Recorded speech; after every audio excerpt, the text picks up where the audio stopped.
It is 6 o'clock. I will call this meeting of the Juneau Utility Commission to order. Roll has been taken. Need a motion to approve the agenda. So, second. Joey. Motion by Ross, second by Cheryl to approve the agenda. Any questions? If not, all in favor signify by saying aye. Aye. Opposed? Motion is carried. Approve the minutes of the previous meetings. So move. I have a couple corrections in previous meeting.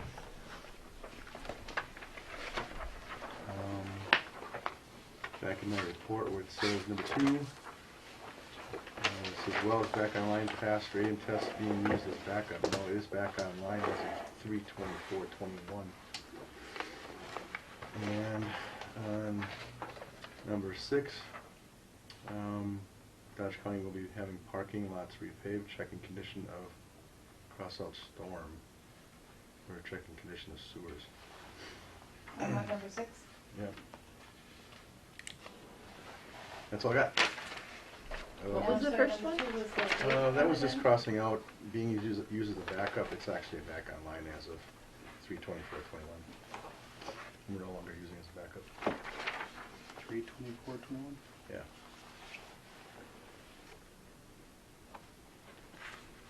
Okay. So now we will motion to approve the amended agenda. With the Minutes? change, sure. Motion by Cheryl, Second. second by Bart. Any other? If not, all in favor signify by saying aye. Aye. Opposed? Motion is carried. Public appearances. Mr. Lau from MSA, right? Me, yes. Yep. For those of you that don't remember me, I'm Jason Lau, Mike's son with MSA, filling in for him now that he's semi-retired and enjoying the up north, which we all wish probably we could do. So, but last week I had a meeting with the city staff regarding the South Highland and East Oak Street project, where we went over the preliminary design, and tonight we would just like to give you an overview as well of where we're at with the preliminary design and open it up to any questions that you may have as we continue to move forward with the project. So I have a handout here to pass out to everyone.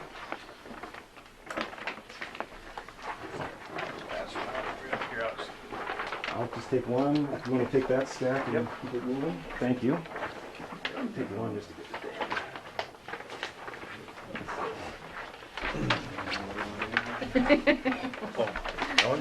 I think we got it. All right, everybody got one? Great. Okay, so the first sheet over shows the two blocks of Highland Street. If you flip the page over, that shows the one block of East Oak Street that we're replacing. And then the last sheet just kind of shows the existing and proposed typical cross sections of the roadway, which again I'll kind of go through briefly here.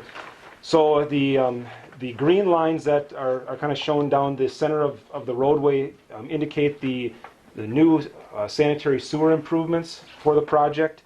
We're proposing a 10-inch PVC sanitary main along both blocks of Highland Street, and then also, as you can see, a short connection onto East Oak Street on the east side of that intersection with Highland Street. Particularly to note, the southern block of Highland Street, as well as that short stub connecting into East Oak Street, we're planning on leaving that at minimum slope so that we can kind of set the stage for the future East Oak Street project, where we can keep the depth of the sanitary sewer as deep as possible to improve the sanitary conditions along East Oak Street, but then also set the stage so that if that farm field on the east side of the village or of the city limits ever develops, we're providing the maximum gravity sanitary sewer serviceability to that area. And then again, that the sanitary would be replaced in that northern section of Highland Street and just tying in at the stub that was provided on the past Center Street project. The proposed blue lines on the exhibit illustrate the new water main improvements.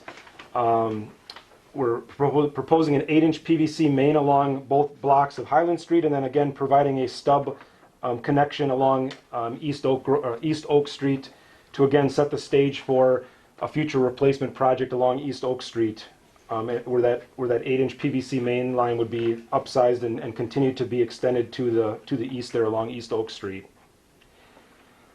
Also, as shown with the green and the blue lines, are the proposed lateral replacements for each of the properties along the project area.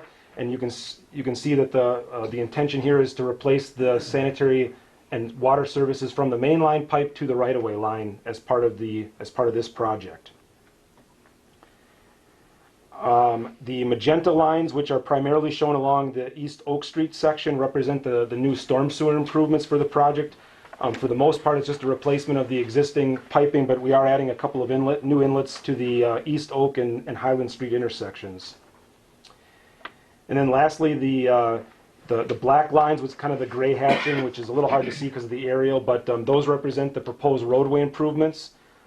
Again, as we mentioned during our last meeting, the intent of the project would be to basically widen the roadways along both streets to the city's typical standard, which is a 37-foot back-to-back of curb cross section.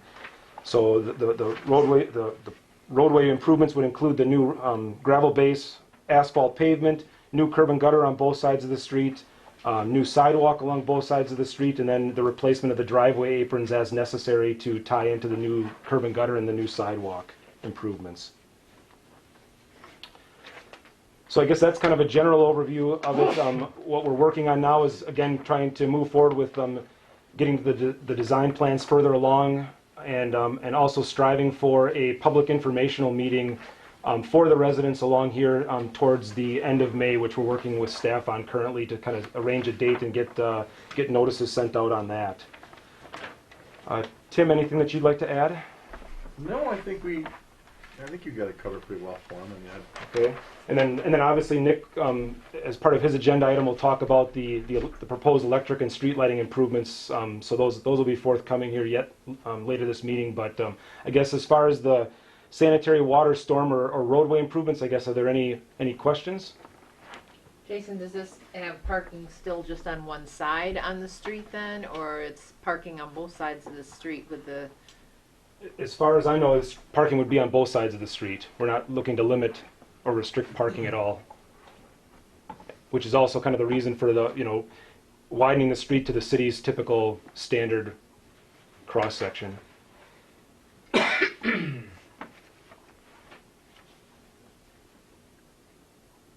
Any other questions? I see we're using PVC water mains. That's something we used before. Yeah, they've done that. They did that on Well, they do Leonard and Downey. I know I was used ductile iron before. Yeah, they've been allowing that now. I don't know if we ever really talked about it or voted on it, but it's been being done. Ductile iron is being done, you're No, saying? it's plastic. First Street with Mill Street. Yeah. We did Mill Street and Fair Street. Yeah, With the PVC. we did. And that is standard now? The only concern I talked to Jason about it was that it's properly marked with the proper Tracer tracing wire. wire on it, and it's done properly, so it lasts for a long time. Otherwise, it's pretty difficult to find it because it's not metallic. So and there was some concerns even we talked about that. I guess I didn't bring that up when you tie into the main up there on Center Street and also on Oak Grove. If we tie in at the existing point and make that little jog with the water main, that's very difficult to locate that again later. So what he was talking about here on the Center Street side was doing a live tap going into the main straight, so the main is straight all the way through. And I don't know if that's possible on the other end, but that does make it easier to locate after a while. If you Yeah, have to on the find East Oak Grove Street or whatever, there's already that stub's already kind of in line with Okay. where it needs to be. So yeah, assuming we move forward with the live tap on Center Street, that would just be one continuous straight stretch of water main from along both blocks of Highland Street, which should make it a lot easier for marking. But again, yep, the plan would be to include the tracer wire with that as part of construction so that there'd be another means of locating it. Has PVC got the durability that the ductile iron would have? As far as the industry standards say, yes. The major difference, I guess, is, and Tim can probably contest to this too, is that typically they're both rated to be as strong as ductile iron, but when you typically see a ductile iron break, it's just usually like a leak or a small hole at like a joint or whatnot. Whereas when plastic breaks, it usually well it cracks pretty big, and so it won't take you long to figure out that you have a break. So It races along the pipe. yeah, Laterally laterally along the the other pipe. thing is, it depends on how acidic your soil is. PVC will last a lot longer if. Yes, if- yes. if the- And I don't know how I don't know how acidic the soil is here, Well, that's a comment I was But- gonna make, you made a good comment. 'Cause but I know- down there it is. but I know, like in some municipalities towards Milwaukee, they buried conduit, rigid metal conduit, which would be similar to ductile iron, in the ground, and in less than 5 years, you couldn't find the metal conduit no more because the ground ate it. We haven't had too much trouble with that in town here, other than further down on Highland, that area down in there. We've blocked off hydrants because of the acidity in the soil down there, so they don't drain. We have to actually pump them out. So, plus there's a higher water table too, because they'll fill up with water if we don't pump them out and plug that. So yeah, the soil is a little more acidic in that area from what I understand. So it will be beneficial that way. We don't know how it's going to be as far as longevity. I tell you, one thing it does do is it does stop any corrosive activity in the water, which we'll be facing soon, very. But most of our piping in town has been replaced throughout the city, and this is the last pretty much area that we have left. So, I think we're okay. We've been using plastic for service lines now in all the homes. I'm not against it, I just asking longevity and, if it's not bedded properly, that's the other thing, your PVC will Right. crack beautifully for you, so. Yeah. It's All concerns that, I think it tolerates a little more of that, Cheryl. A little more flexibility. Yeah, the PVC generally does move, will move a little, whereas ductile iron don't move. No. So if there is a problem with ductile iron, you could have a crack with that as well. We just did on Road out to the housing farm. There was a rock underneath the pipe from the traffic pounding on it, and it cracked it. It was just a clean crack, and it leaked. So it was easy to fix, Both materials are only as good as the installer. pretty much too. Mm-hmm. And then typically, if you haven't talked about it before, but typically the plastic is cheaper than the ductile iron material, which is one of the pros of it, and that's why it's used a lot. Cheaper, it's a lot easier to work with. Yes, yep. Yeah, the contractors can usually manhandle it down into the trench or whatever, whereas with ductile they have to have their backhoe typically lower the pipe down. So. Any other questions? You didn't add that the water main on Oak Street will be tied into the 12-inch that goes north and south on. Yeah, Out with there the at with the Farm future Field? project, yep. Yeah, that would be the intention over with that next section of Oak Street. Would be for the 8-inch to be extended along, upsizing that existing 4-inch that's along there, whatever, until we get to that 12-inch mainline pipe, whatever, that runs north and south on the very end of Oak Street. So, but that's kind of the future project. Okay, anybody have any questions? If not, with your planning and scheduling, Jason, is this in conjunction with Nick's issues of getting product that he needs to get in? Are we in line time-wise for everything to flow? Yeah, I'm gonna talk about more in May, but there won't be any Okay, issues. that was a concern that Mhm. we had also brought to the city of, hey, we got a project, but supplies may be an issue, so. Nick, do you want me to stick around? No, it won't be necessary. Okay, all right. Well, thank you, everyone. Thanks, Jason. thank you, Yep. Jason. Okay. Monthly business, approve the vouchers and the checks. I'll second. Motion by Ross, second by Bart, to approve the vouchers and the checks. Any questions, comments? If not, all in favor signify by saying aye. Aye. Opposed? Motion carried. Review the prior month's income statement. It's a little better than last month. And I'm just gonna get that again for one more month. To purchase some expensive transformers.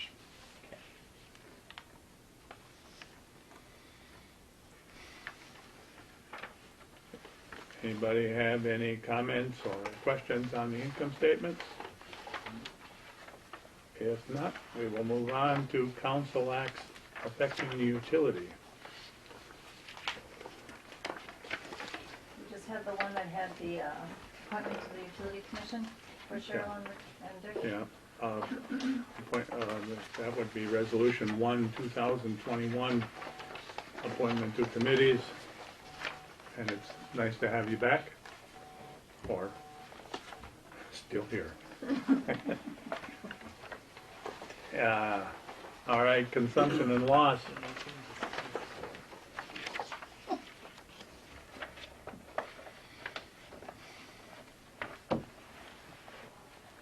What happened with our sewage treatment? Went from 7% to 29%.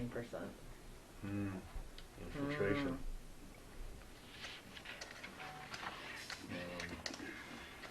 Yeah, snow melt, things like that. Well, a little bit of higher flow from it.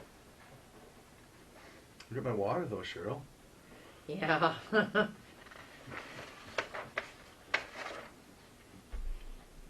Very good, Tim. But I'm not having the sewage, Tim. Did my electric take? Okay. That's easy. Your electricity can't get out of that wire. Let's hope not. Oh, let's All right.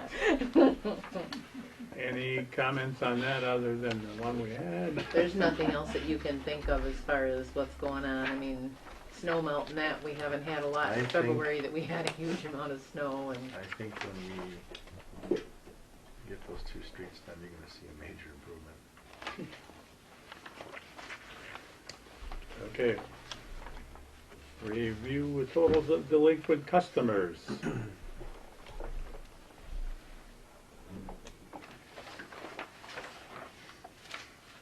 how many shut-offs did we have? That was Disconnects. gonna be my report, but we did 7 disconnects. We went from 150 to 7. From the time 10 days went out and 24-hour notices went out, we had it down to 7. We disconnected all 7, and 1 remains off at the moment.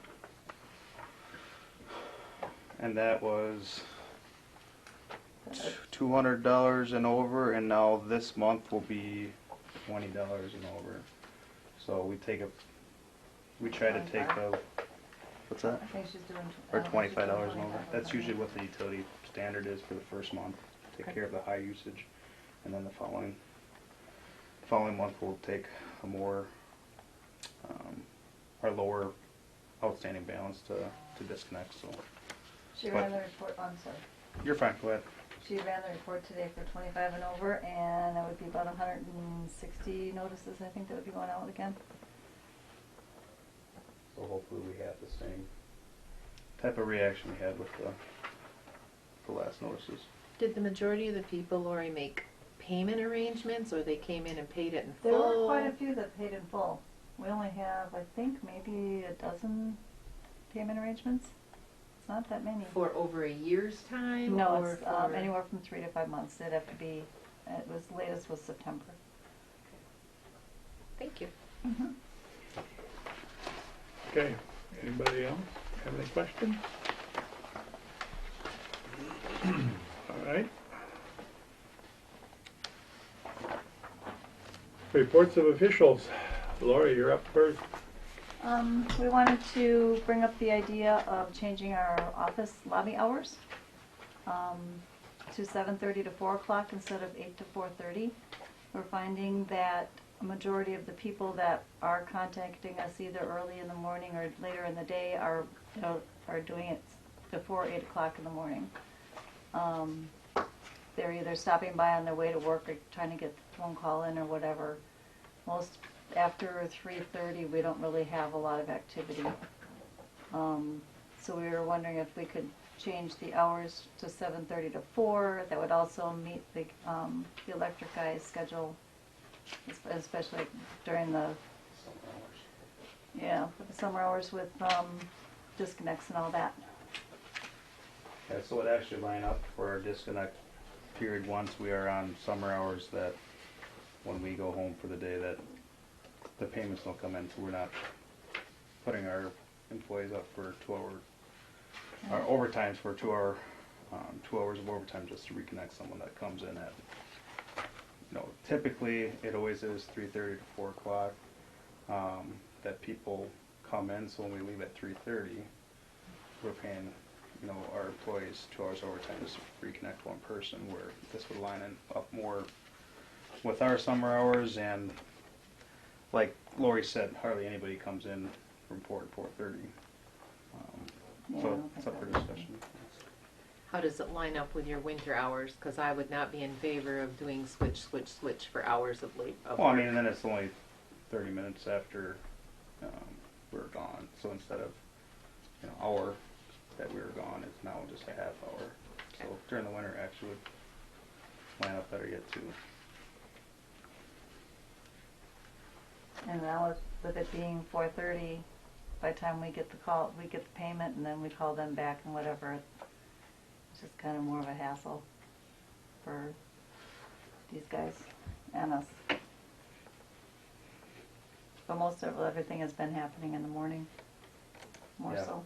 Because I've been working 7 to 3:30, and there's a lot of times the phone's ringing, and people are pulling the parking lot sometime after, between 7:30, 8 o'clock. Why are we handling it different from like an investor-owned utility Alliant? What do you mean? They don't get called in after hours to reconnect, you wait until the following Our workday. hours go off of the office hours. They're not off of. Yeah, So when our hours are from 7 to 3:30. Us work employees. okay. The office hours is from 8 until 4:30. So when us workers go home at 3:30, there's still a whole another hour Well, that's plus what you're employees. saying. So it'd make sense for the office hours to more closely line up with. But you're not coming in after hours regardless then. We only come in after between 3:30 and 4:30. So we're paying employees right now to come in for a reconnection between 3:30 and 4:30 because technically they're done with their work shift. Well, yeah. So it would make sense to shift it to 4 o'clock. Especially, this is disconnection months anyways, where it's going to eliminate a lot of the overtime for the electric guys anyways. That way when we're here, people can still pay and we're not leaving and coming back to reconnect one person for a 5-minute job.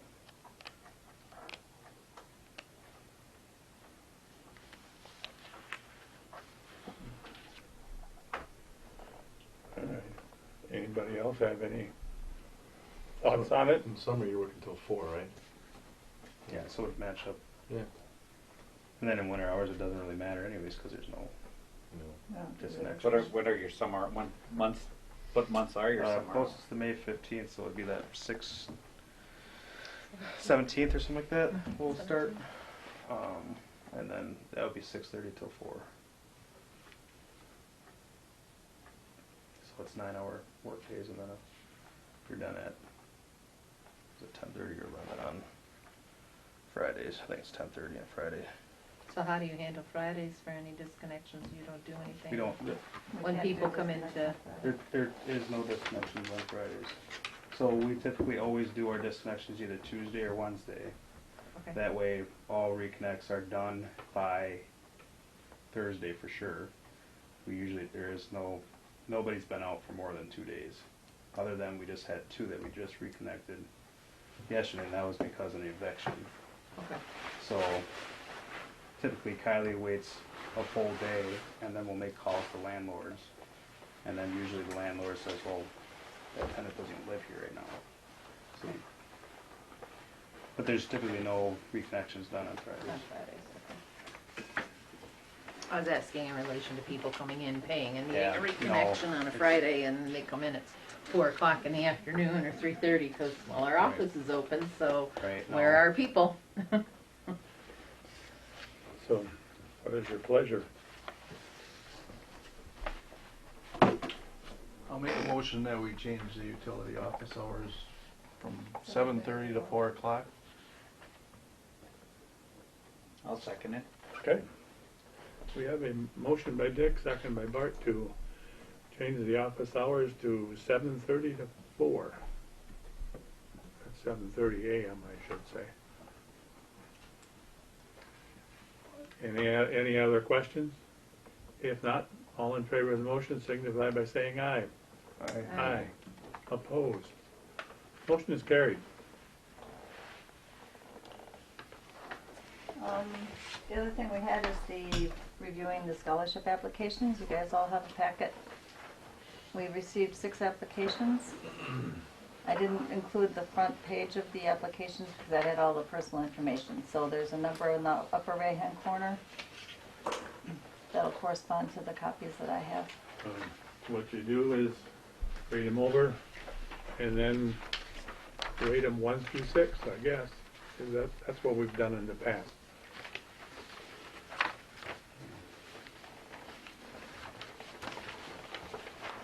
Tim, you don't do it. I'll just read it. Lori and I did go through it, and there were a lot of people that weren't living in the city of Juneau. They had Juneau addresses, but we're not a utility customer. So you got rid of those So we out got of rid there. of those, yeah. And I think part of that was because the school didn't yeah. get the right form to fill out. They had a generic scholarship form. We just That was put our submitted to choices us. at the bottom here. Don't put them, go through as you go across, rate them as you would, however you want to rate them. You score them 1 through 5 or whatever 1 you through want. 5, whichever one on each category. Because you might have somebody that's really good in leadership and poor in something else, so you, So each sheet has an application number in the top right corner for Okay. 1, 2, 3. So as you go through applicant 1, just score them 1 through 5 in each category, and I then at the end we'll. have a question. There's none of them that would like to become a lineman, wastewater treatment operator. Actually, there was one on there, I thought there was. Something with water. So it was Because if that's the case, Two, I think. they are automatic. For one of our, Linemen there are, Linemen, yeah. yeah, there's a lineman scholarship, Right. but typically if there's no electrical power distribution pursuant, then we give out just 2 standard. Correct. So there's Don't no, have there's any. no water in Okay. that application. There's one for a lineman though? No, there's not. Okay. Environmental engineer.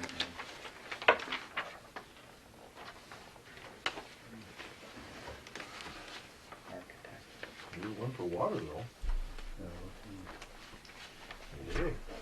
Lori, can you, one of the things is number of family members and their living situation. There's nothing on here for us to consider that, you know, if they have multiple people going.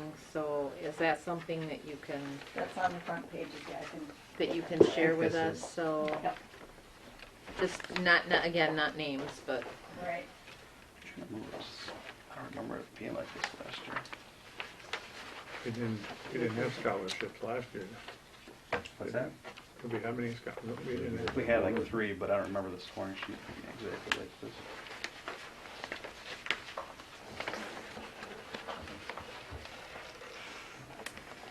Do we require a 3.0 or higher? Yeah, One, or it's 2, Number 5 here is out of it then.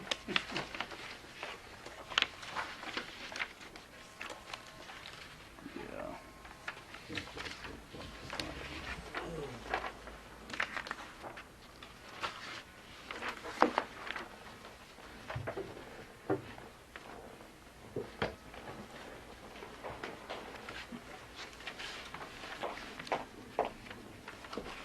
It is at the bottom of page 1, and I didn't realize that was part of one of the questions.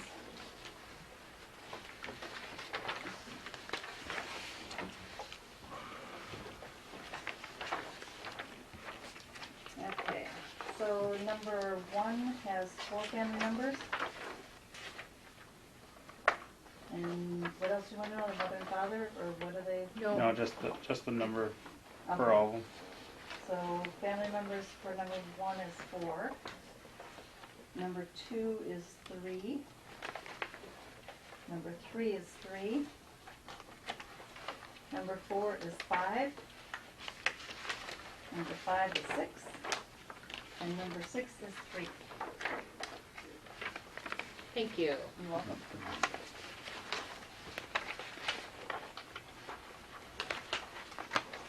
What's the deadline for turning these in?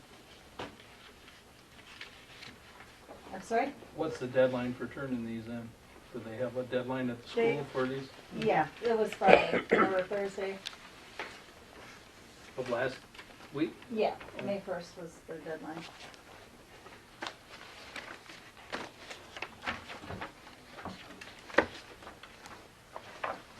We had received 3 early on, and then we just received another 3 on Friday.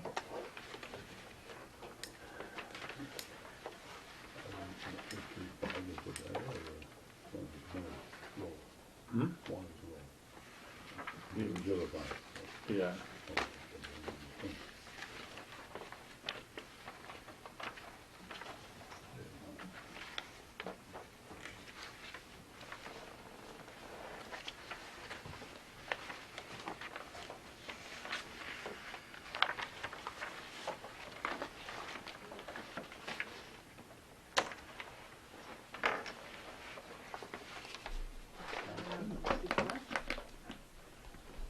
No, I No. don't care if I, No, we typically don't. I never found out about them until Alice would hand me the envelope, she'd say, I got an envelope for you, Okay. You can and take a I'd come picture. down here and then I'd find out who they were. You need to be at the school at this time Yep. to hand And these out. don't let me, then she said, here's the camera, take a picture, don't forget. And I went, yeah, okay. So, Number 4, Okay. number 6. number 4 and number 6. Got it. All right, do you have anything else then? Do I? No, No. I'm sorry. Okay, moving on. I have a question for Okay. Lori. Lori, is there any way to get this packet of information sent to us via an email prior to us attending this meeting? Right now, our common council packets are coming to us and our finance are coming to us early, so we have the opportunity to look at them, Absolutely. rather than appearing here and going, Yeah. Yeah, well, I that's just like think it this would would have be a been huge helpful. time This would have been savings very for helpful to have this everybody in if we can advance for possibly the get that sent via email. Scholarship. There is a disclaimer that you may need to put on there, Okay, a legal disclaimer, if you'll check with Sean on that. sure. That would be Yeah, huge assistance to us, Check with to John me Fisher anyway. about that. There's a file size. You're gonna want iPads next year. I already got that. I just need to bring it down here. See, Yeah, they work well. see, if all you have to do, rather than, just If it crash. so we know what we can, just white out Alice made a copy of the front page or whatever, and then she whited out the address and the name, Right, so we couldn't, that kind of information we didn't need, right. so just. I think she just didn't realize that one thing was on there, Yeah, otherwise because she would the have. Yeah. whole front page is all personal information except that one bottom line. Yeah.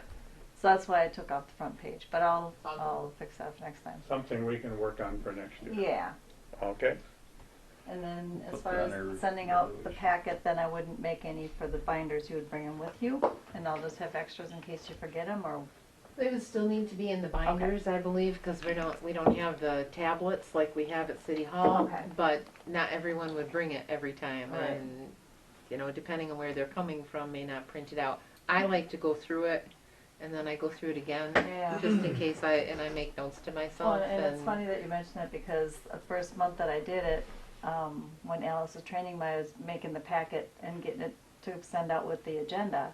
And she said, no, we don't do that, we just send out the agenda and then you get the packet and the thing, so. Yeah, I thought the same thing, it would be nice to have that it ahead of would time. be very so- nice. We used to Be able to years get- ago. We used to Okay. get all of the information for the meeting. And it can be sent to everybody. We cannot reply to all because that's open meetings violation. Okay, But you can send it to everyone. okay, But that disclaimer needs to be on there. okay. Thank you. I'll start that for next month. Okay, I think one more Good thing before you suggestion. do that, I think there's a file limit size that she can send email. I tried to send something to, one of the contractors the other day, and it wouldn't go, because it was a. You should see the common council. It's a PDF packet. Yeah. Yeah, Okay. it's not actual size, and they just Yeah. zoom in. They Okay. can, they I've can, sent stuff. Because there's with other ways 30 of doing it, pages OneDrive of or some of those other things, you know, you can do it that way. you can I suppose if you print it on both sides. well, it's just a PDF file, and you can actually Yeah. send it as a, It'll come through as individual Just do it as a pages as a package. Oh, yeah. PDF, but it's all Okay. one file. Yeah, so. All right, Should be okay. anything else? Anything else for Lori? I believe so. All right, if not, Nick? So, I just want to say that I thought Jason did a fantastic job here and we had our preliminary meeting with just the staff. He was quite organized and took any comments that we had for changes and advice, and he took them, and he's already reached out for some of those things. So with this job, I've been talking about issues with AT&T and having the drive coming from the city as far as pole removal, because that's what is in our pole attachment agreement as far as AT&T and Charter. It can't be sent from the utility to remove poles, because then they can obtain ownership if we would just remove for aesthetic purposes or anything like that where the poles really could stay in place, that they would just take over ownership. So once we have these plans in place, there's actually two poles. One is a very important pole on the intersection of East Oak Street and Highland Street, North Island. It's on the north side of East Oak Street on the west side. Right, it's hard to see, but it's right, almost right on the very corner of the double crosswalk entrance there for the sidewalk. So that pole is in conflict, and so there was also a pole down farther to the north by Spike's Radiator building, right on the lot line on the sidewalk. So that there was two poles in conflict with the actual road construction, and then we talked about street lighting, which would also be another conflict with the road project if the city would approve to go that route. I wasn't able to finalize the plans today for the quote to present it here, but Sean will have it for town council, giving it tomorrow. So those streetlight plans will be in place to also conflict with the road construction and why we would have to have pole removal.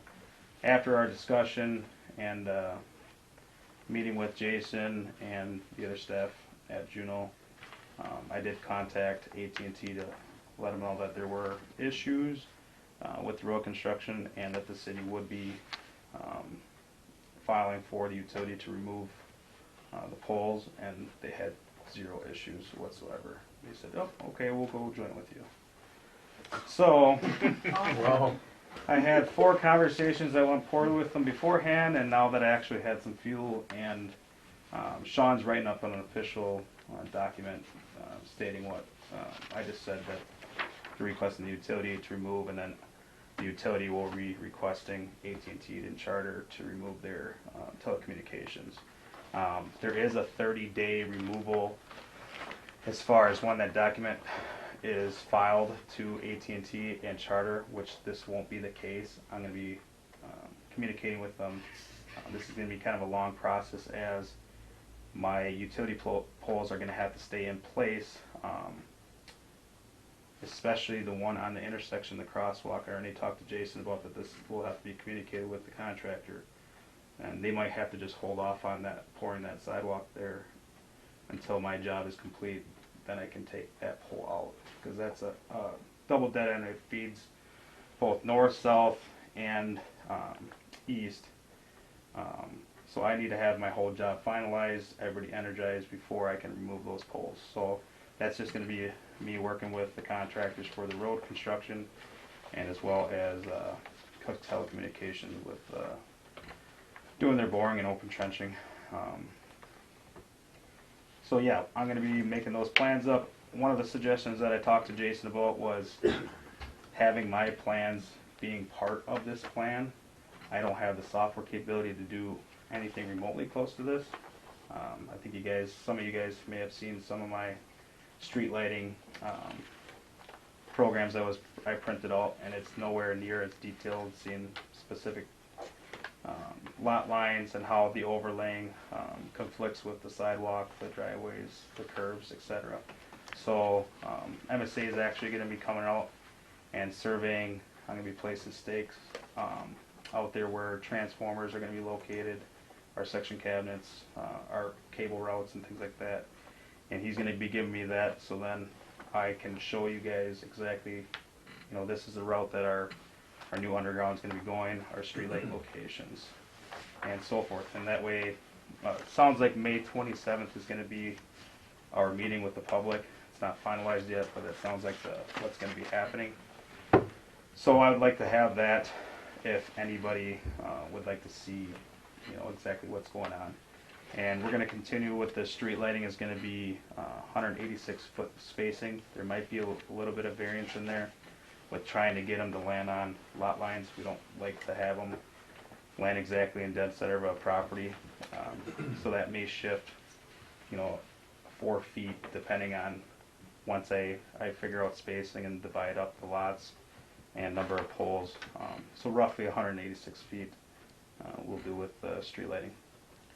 But it'll be the same as on South Main, 30-foot aluminum poles, 6-foot arms with 100 LED equivalent, and up there 40-watt LEDs. So I think the lighting turned out great up there on South Main, so the coverage will be about the same.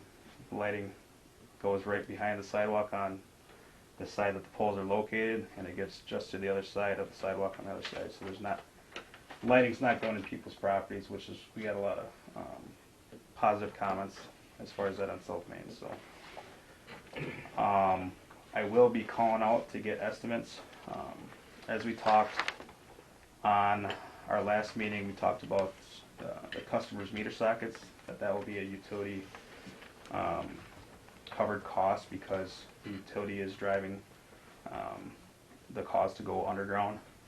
So we won't be putting that cost on the customer. And going through my rules, that's what it states, is if a customer wants to upgrade their service, then that's a customer cost, but if the utility does, it's a utility cost. So the only reason way a customer would end up paying for their meter socket to be upgraded is if the customer would like to move locations of their meter socket on their house. Say they don't want it to be in the driveway anymore, they want to move it to the other side of the house. They would pay for that increased cost of wire and pipe, but that would be the only cost to the customer. And if the customer wants to upsize their main, again, that would be a customer side, that would not be a utility cost. So I'm going to be contacting some electrical contractors. It'll be 17 homes, and so once I get those costs, I'll bring that to the next utility commission meeting, and we can choose a contractor then for that portion.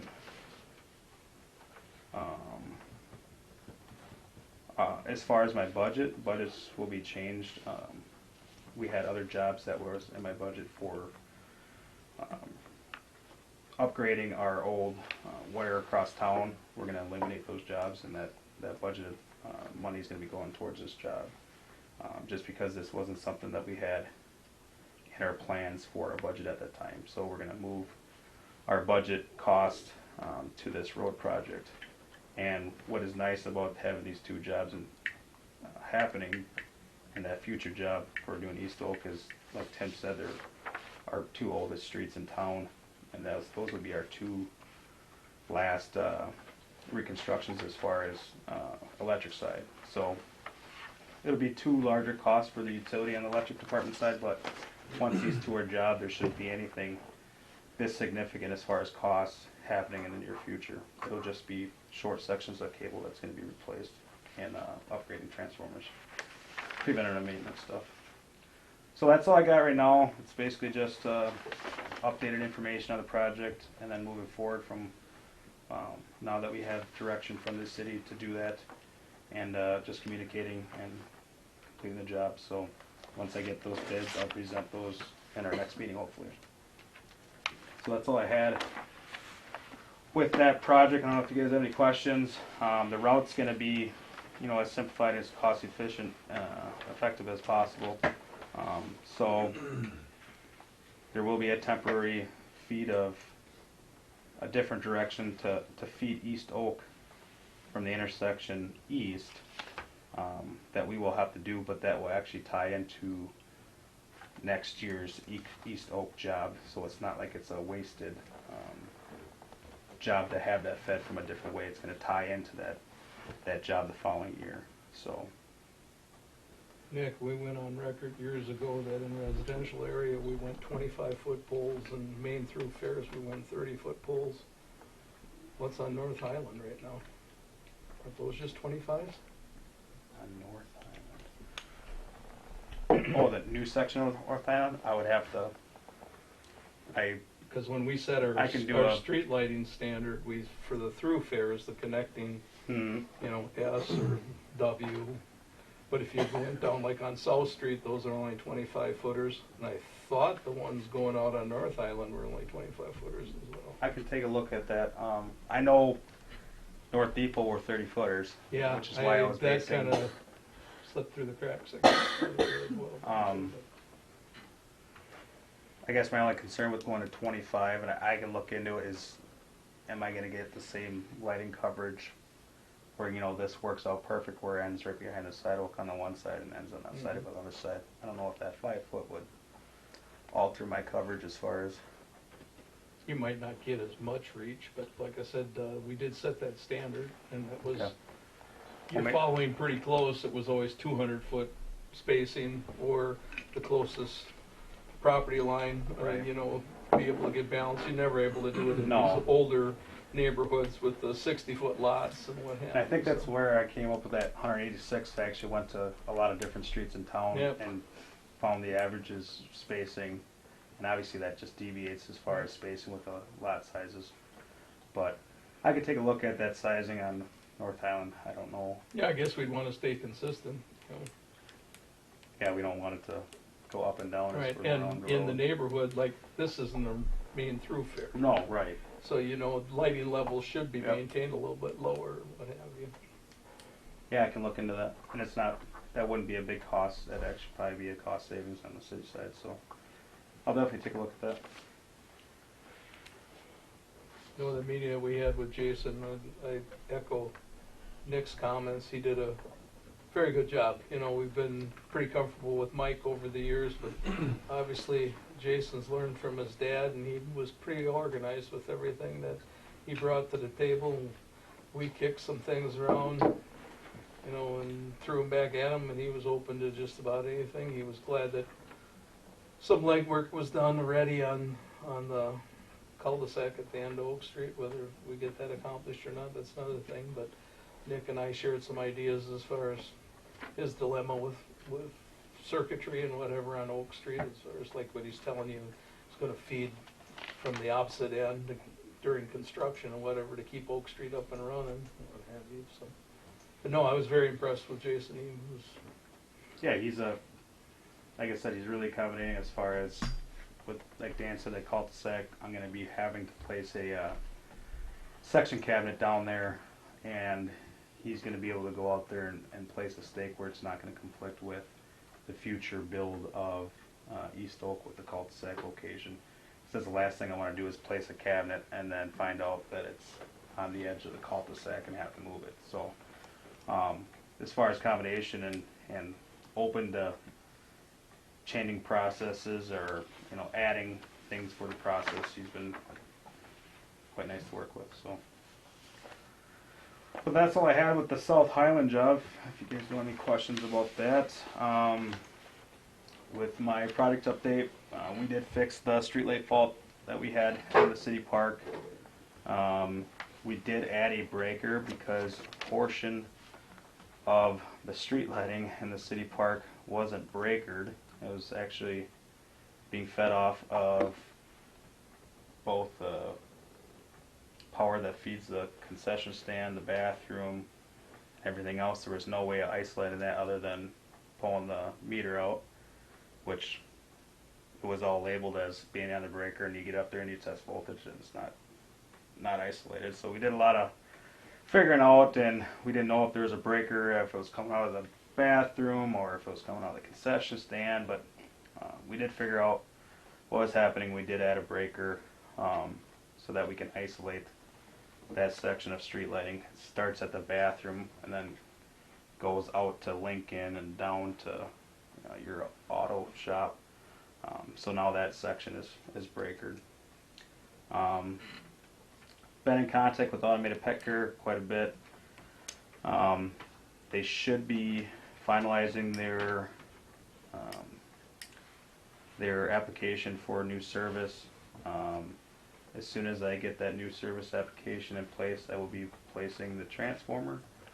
I've been calling around a lot for increased or decreased delays on transformers, and I did come across a vendor that has a 10-week shipment for transformers.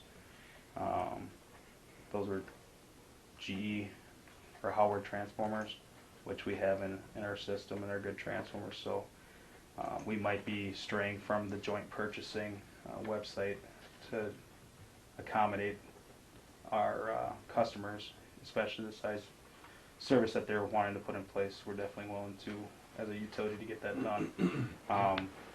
We only cover up to 100 kVA transformers, so Automated Pet Care will be paying the difference. I've been going back and forth with their load sizes, service sizes, and trying to come up with a transformer size there where we're not going to have a lot of transformer losses because everybody, electrical engineer, wants to oversize their service main, and that just means losses to the utility. So we did communicate, and we finally did come on an agreement with a transformer size. So that'll be happening. I'm going to be giving them an estimate of their primary service extension. We will be crossing Western. We'll be making a riser crossing Western for their primary extension, but we need to come up with their transformer location first before I can give them an accurate estimate. So they said they want to start breaking ground here at the end of May. So I told them, I said they got to get the application in because they can't do it without that. So hopefully we can get that done. We took down a faulted capacitor just outside of the industrial substation. While doing the job, our water pump on our bucket truck bursted. We barely got back to the truck, or back to the shop, and we had to get it towed to River City, Watertown repair to get that done. We were supposed to be replacing out that 3-phase transformer bank up by the old doctor's office on North Main Street. So we had to cancel that job because we didn't get it back until the following week. And now that job has been rescheduled for next week, Tuesday. So a little hiccup as far as the bucket truck, but everything is fixed now and working. We had our disconnections like we talked. Last week Wednesday we disconnected 7, only 1 remains out.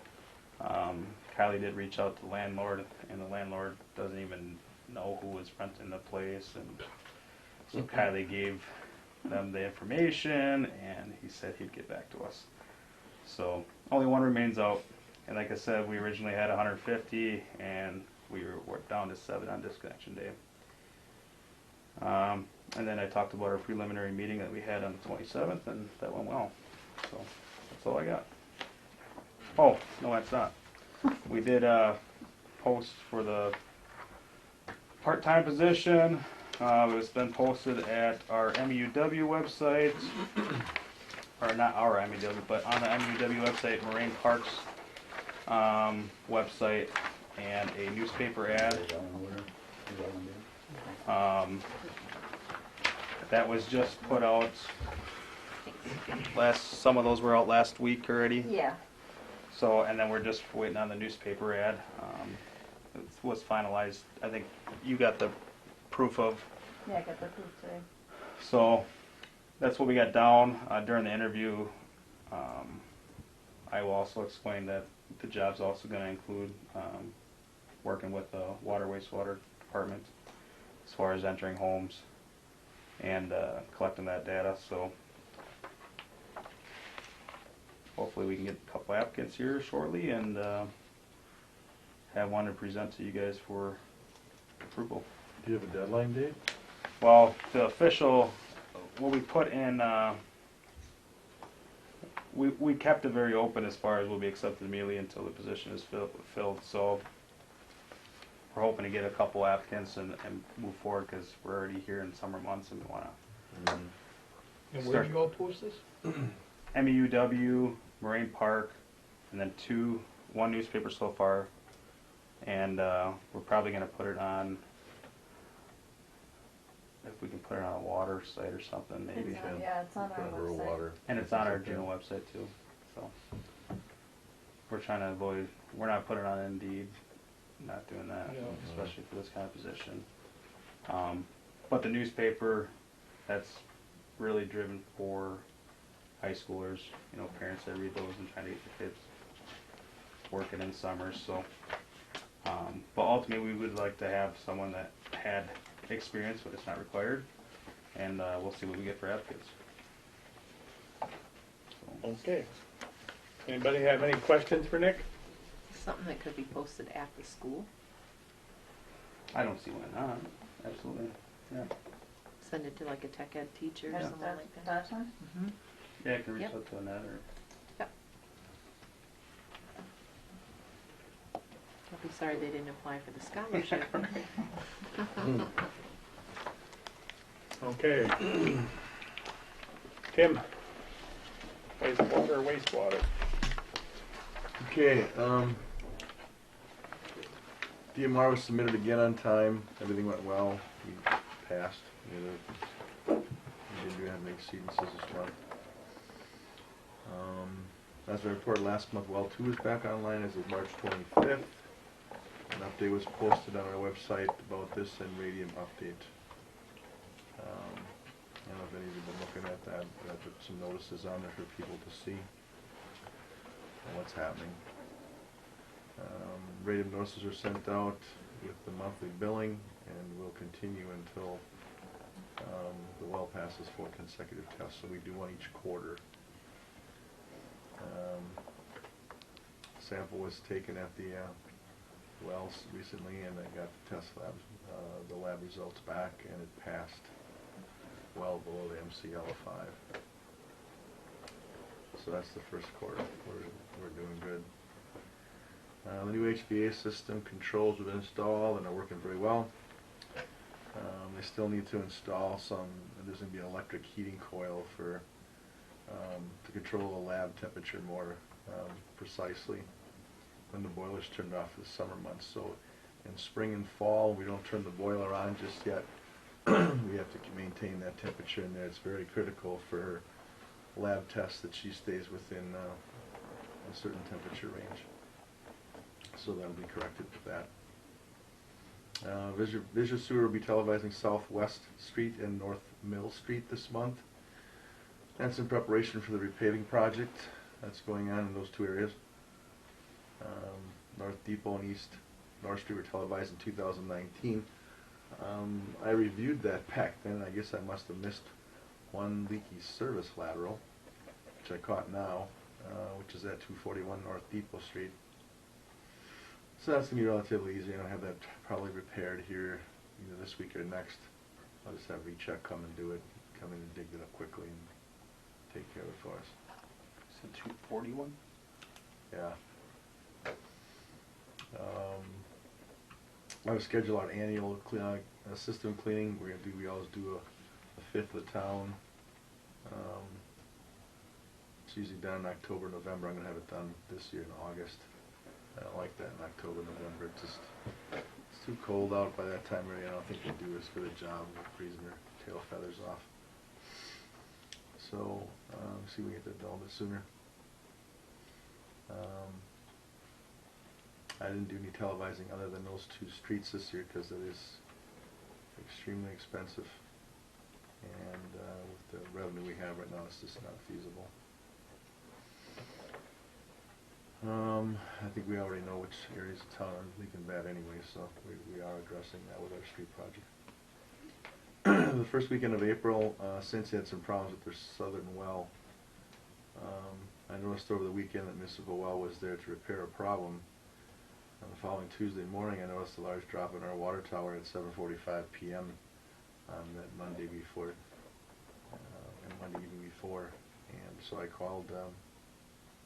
We thought at first we thought we had a water main problem, but going around town looking for anything, you know, that serious how that dropped, we didn't see anything, and no one had called about it. So at that point, I called Jim Vermillion down at Sensi to question him about that and the wastewater flow they were currently giving us.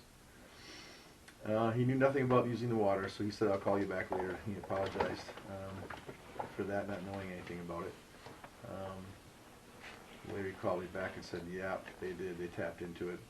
And he's got a big sign in the maintenance room telling him that if they do anything like that, they're supposed to call me immediately. But they failed to do that, so he apologized and he said he'd be sure that would never happen again. So we'll see. As I reported last month, we have a discrepancy with our flow meter for the sentient flow they give us.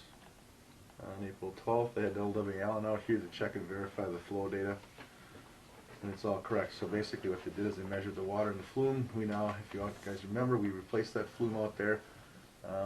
It is now a manufactured flume. It is precise. When the water is at a certain level inside, there's actually an off chamber inside where the transducer picks up the level of the water. It doesn't pick it up in the actual flow of the water. It picks up off a side channel which rises and falls with that level. So it's very, very precise. At that point, I went over with him and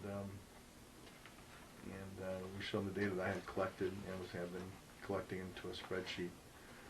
And so after he saw that and the data and the report I got from LW Allen, we concluded that our data is king, and I'm going to go with that from this point forward.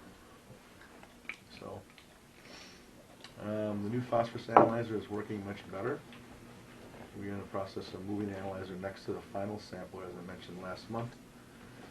Alex has built some tanks and plumbed them in to accommodate the analyzer in a new location. So now we'll actually be testing the water that we collect and send to the lab for analyzing. So being in that same stream, it should be very, very accurate. The new analyzer has really narrowed that gap so far, but I think I can get that even better by getting it down next to that sampler, which samples the same water we send for testing. So in the next couple of weeks we'll be probably moving that down to see how that's going to work. So what I'm trying to do is improve accuracy and to minimize chemical usage.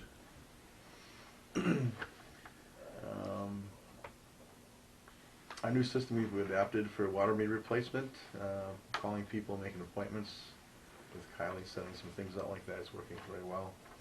We're getting very good responses of it, and we're getting some meters replaced. At our monthly supervisors meeting, a representative from the company for the splash pad was present. Looks like they figure a water consumption of approximately 50,000 gallons per day. That's what they're speculating. After a lot of discussion, they didn't know if the city could afford the cost of water and sewer. They wanted to know if the utility would be willing to donate this service. I said, well, you can come down to any meeting and ask, but I said, I really doubt it. So they're actually now considering a water recycling system, which then they would reuse the water, but with that they have to add chemicals, and somebody has to monitor that twice a day. So there's some more costs with that. I don't know what they're going to do. A gentleman by the name of Austin Lane from the Miller Company was here to demonstrate the water leak correlator. The demonstration didn't go very well. Austin didn't know, he wasn't very acquainted with his product. He didn't know how to make it work. So consequently I didn't buy the thing, and he's going to reschedule with another person from this company that knows a little bit more about it than he does, so we'll see what happens. But I did see that machine work when we did that up on Ridge Road, and it does work very well if you know how to use it. He just didn't know how to put the different things into the computer very well. I had a meeting with Tom and Matt on the 15th. We discussed numerous things about the upgrade, the plant upgrade, and the Sensient contract. I believe now they have a pretty good understanding of what we're all talking about and what our concerns are. So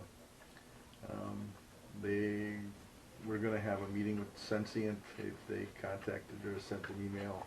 They CC'd me on to Jim Vermillion requesting a meeting, which is supposed to be sometime either this week or next. Jim has not responded to him as of yet. As I reported last month, a report on corrosion control was sent to the back to the DNR. There's a lengthy form I had to fill out on what our intentions were of addressing the lead and copper issue.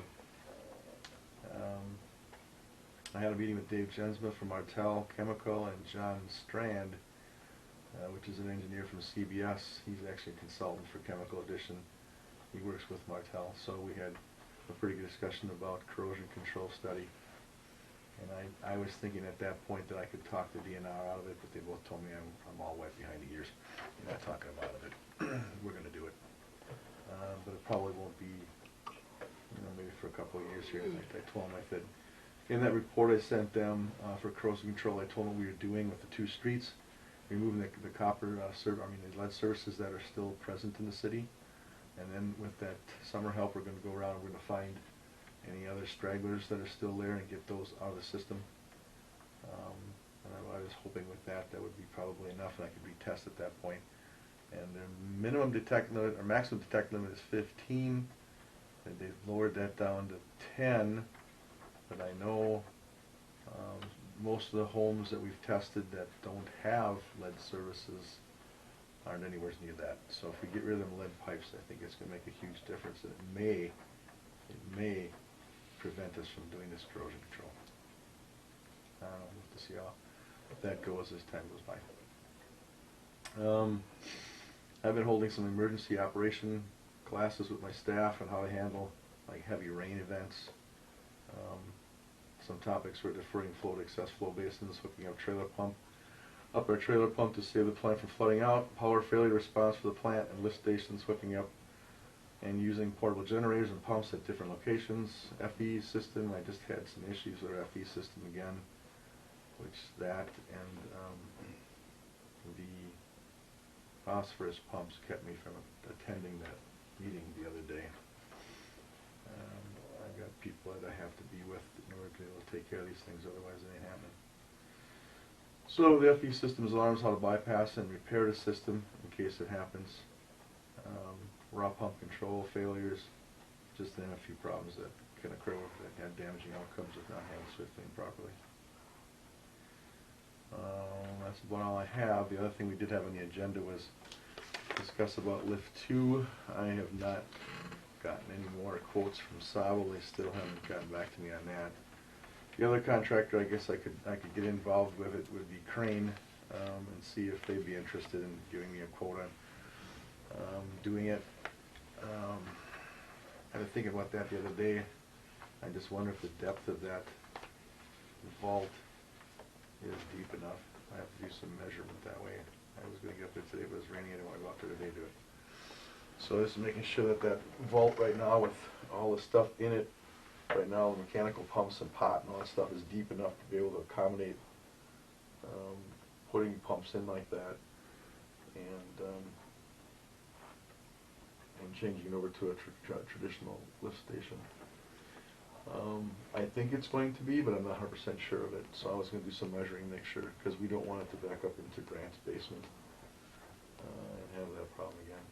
So we'll have to see. I was going to get Doug Sabo out here. He's really good at that. He's the one who actually rebuilt it the last time, and he worked for Crane. And but Doug is also busy owning the company now. I never get him out here. So let's see. Right now it's working okay for the time being. We haven't had any electrical problems anymore. We better pull something I'm afraid that conduit's been compromised. Well, that's what I say. I I don't know. wanna run on another Sunday call like the last I time. know. Well, I'm afraid if we pull any wire out, it's pinched in there right now, we'll never get the wire back in again. Oh, So, I don't know what we're gonna do with that. what happened to our idea about using the pumps that we have on hand from Oak Point Drive? Well, we had those in there, and we put those grinder pumps in there at the time, which was supposed to solve the issue of the rags, but the throat was so small, rags got in that they didn't get to the blades to cut them up. They would just plug the hole. So I think if you want to rectify that problem, and we're getting families moving into those homes up there now. I mean, I've talked to them a couple times. They've really have cut back on putting things down, but they still are doing it. So, and right now with the pneumatic, or not pneumatic, with the, that's a it's a pneumatic pump. It's got a pot with check valves. Anything, it doesn't matter what gets in those checks. If they're held open just a slight little bit, the pot doesn't build pressure and doesn't discharge the water. So the other problem we have is not just that, it only discharges 30 to 40 gallons each cycle. It has to push that up the street 330 feet. So if there's any solids in there, it doesn't go. It goes up and it comes back. It goes up and it comes back, and it sits against the exhaust check valve. And eventually holds it open, so now the pot fills up and just keeps running and running and running. So what I have to do right now is I take a fire truck up there, and I have to actually blow some water through that force main to blow all those solids out. I've been doing that every 2 months to rectify that problem. So I might be doing it more frequently because, like I said, these families that moved in now, and there's more activity at that lift station. It runs more. So, yeah, it only discharges 30 to 40 gallons each cycle. It's not much. So, and each cycle takes about a minute and a half because it has to pressurize the pot and throw that 30 to 40 gallons out, and then it fills back up again. Because if wet well starts to gather a bunch of the water, then it goes into it. It's a slow process. So, and like I said, with more families there now, they have more washing, they take more showers, they just have more wastewater. So it's gonna be a problem. So I'll have to do something. So I'll get some more quotes and things on that. I'll do some more research on it here in the next month or so, and have some more for you next month. Okay. Anybody have any questions for Tim? Thank you. All right. Next on the agenda is me. The shortfall in the wastewater department. I did some looking at, we did a 5% increase the last time on the monthly service charge. Granted, it's not a whole lot, 5%. It's for the average homeowner, it's $1 a month. But that doesn't take us to the $12.60 we need per meter. I looked at it, and it raises some of them rather high. Kylie says we don't have too many above the normal house ones, 3/4 inch. We don't have many meters above that water inside. Most So, of them are 5/8. 5/8 or 3/4, they're the same rate. Right. Yeah. So we don't have that many over it. So what I did is I took my bill and tried to figure out how I could get $12.60. And it's terrible. I mean, it raises it from, we presently pay $7.12 per 1,000 gallons. In order to do that, it would be, we would have to go to $11.40 per 1,000 gallons. right now, Beaver Dam's at 1238, but there's only quarterly. Columbus is monthly. They have cubic feet, so I had to change that all over into that. No, I'm They wrong. measure their water in cubic feet? Cubic feet. There's 7.48 gallons in a cubic foot of water. So I had to change that. Excuse me, mine is wrong here. Their monthly charge, Beaver Dams is $4.15. Columbus is $9.88. That isn't right. What am I doing here? I'm looking at this wrong. Their monthly charge, Columbus is $15.70 for a 5/8 meter. We're at $19.93. Oregon's at $6.60. Eustisford is at $26.89. Iron Ridge is at $13.57. Mayville's at $12.20. Well, that's cubic feet too. Mayville is. Reeseville is all for all meter sizes are $47.36. That's quarterly. Watertown's at $17.29 and Wapon's at $6.13. But What's the meter charge? that's just a meter charge. But you had to change all the ones over to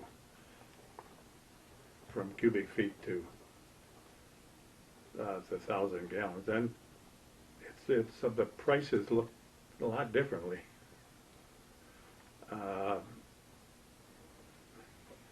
It's $12.38 for Beaver Dam, $29.51 for Columbus.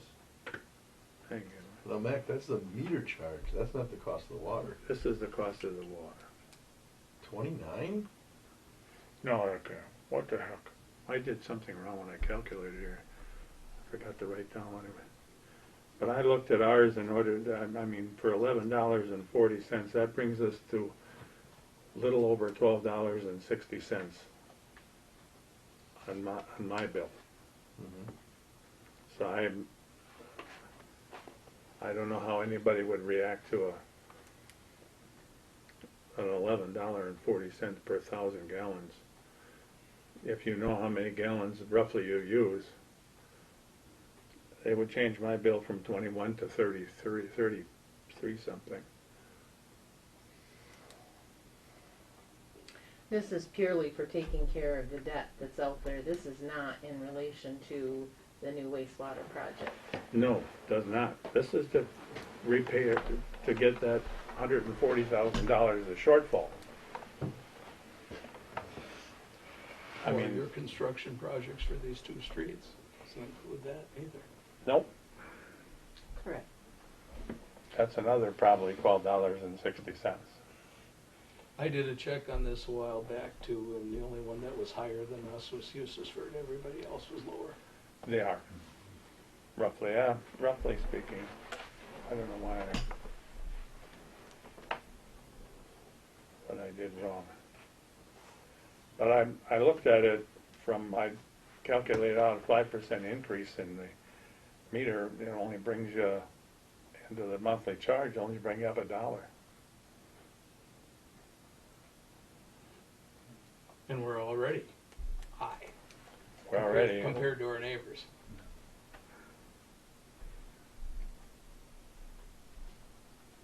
Well, I didn't look into it.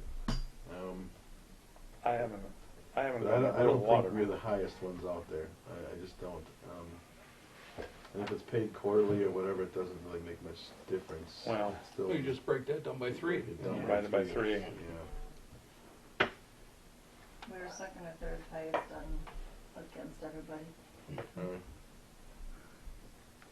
But you got just the service charge or what? For everything. For everything? Yeah. Average water bill. you guys got to realize that these towns are all facing this same dilemma, and Mayville has been doing the same thing. They have been raising their rates. They're going to now. They are in a world of hurt. And, They got wells failing, they got all kinds of stuff going down.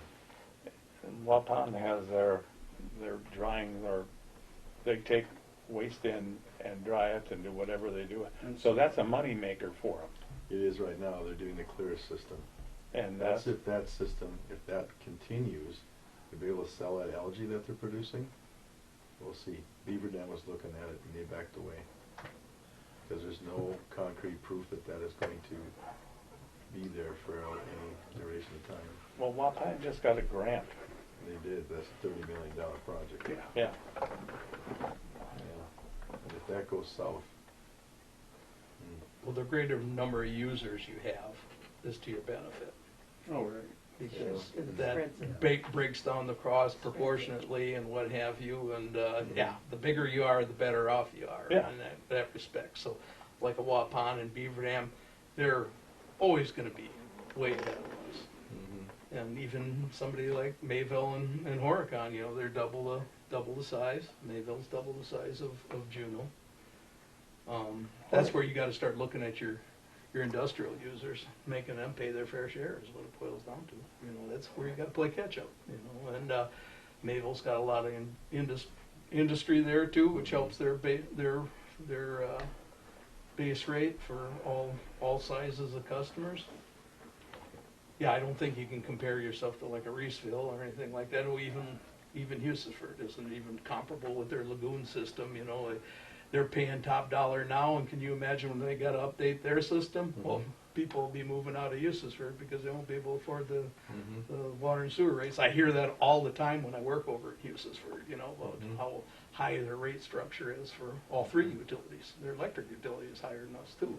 So they pay for all that rural line with minimum consumption, you know, whatever, and you gotta maintain all that rural line and whatever. That's one thing about our electric system in Juneau, it's consolidated, it's condensed, so, you know, we don't have a lot of overhead costs like that. But yeah, I've heard those complaints all the time, and I don't know what the solution is. Like I said, I've always been against raising fixed costs, because then the customer has no way to protect himself on that every month. Like I said, we were talking about it just at our planning commission meeting. It's about $48 a month before you draw the first kilowatt or the first gallon of water in Juneau.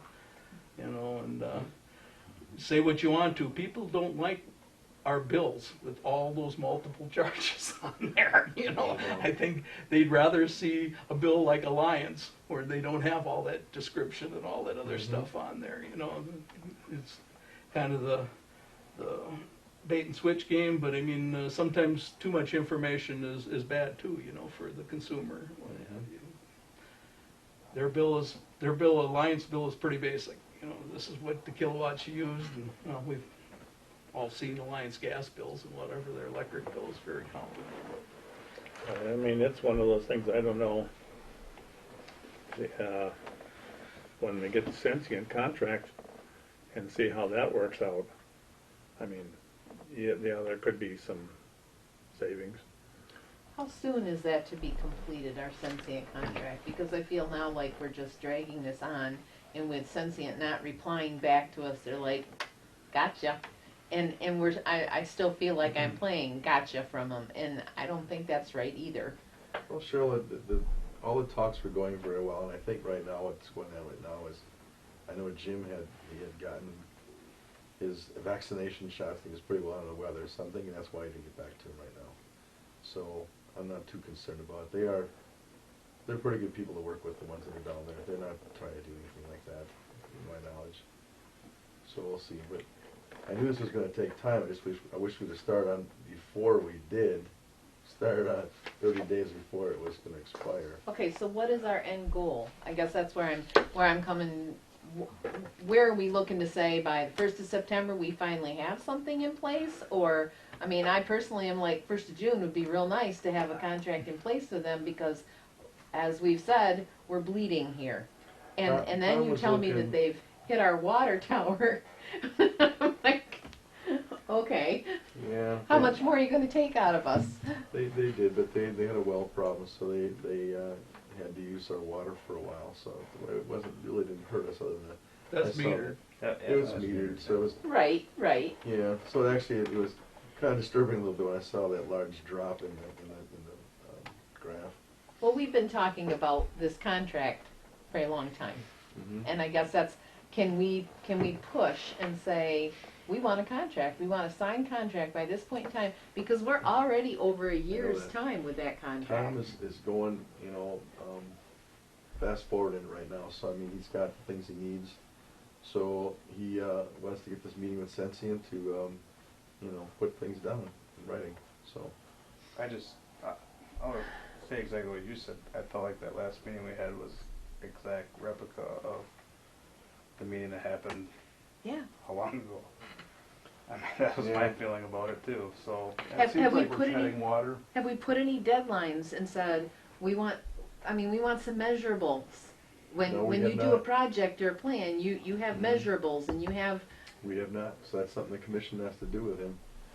Well, and I guess my question is if you do finally get a contract and it's only good for a year, what, are we gonna put an escalator in the contract saying, okay, if we don't renew this contract, there's an escalator that already automatically kicks in, Should so be. we don't get into this problem in the future. There's gotta be an escalator Mhm. put in the contract that says, if we don't renew this contract, in other words, automatically there needs to be an escalator in the Allowing for contract. inflation and things like that, you are correct. Yeah, there needs to be an escalator automatically into it.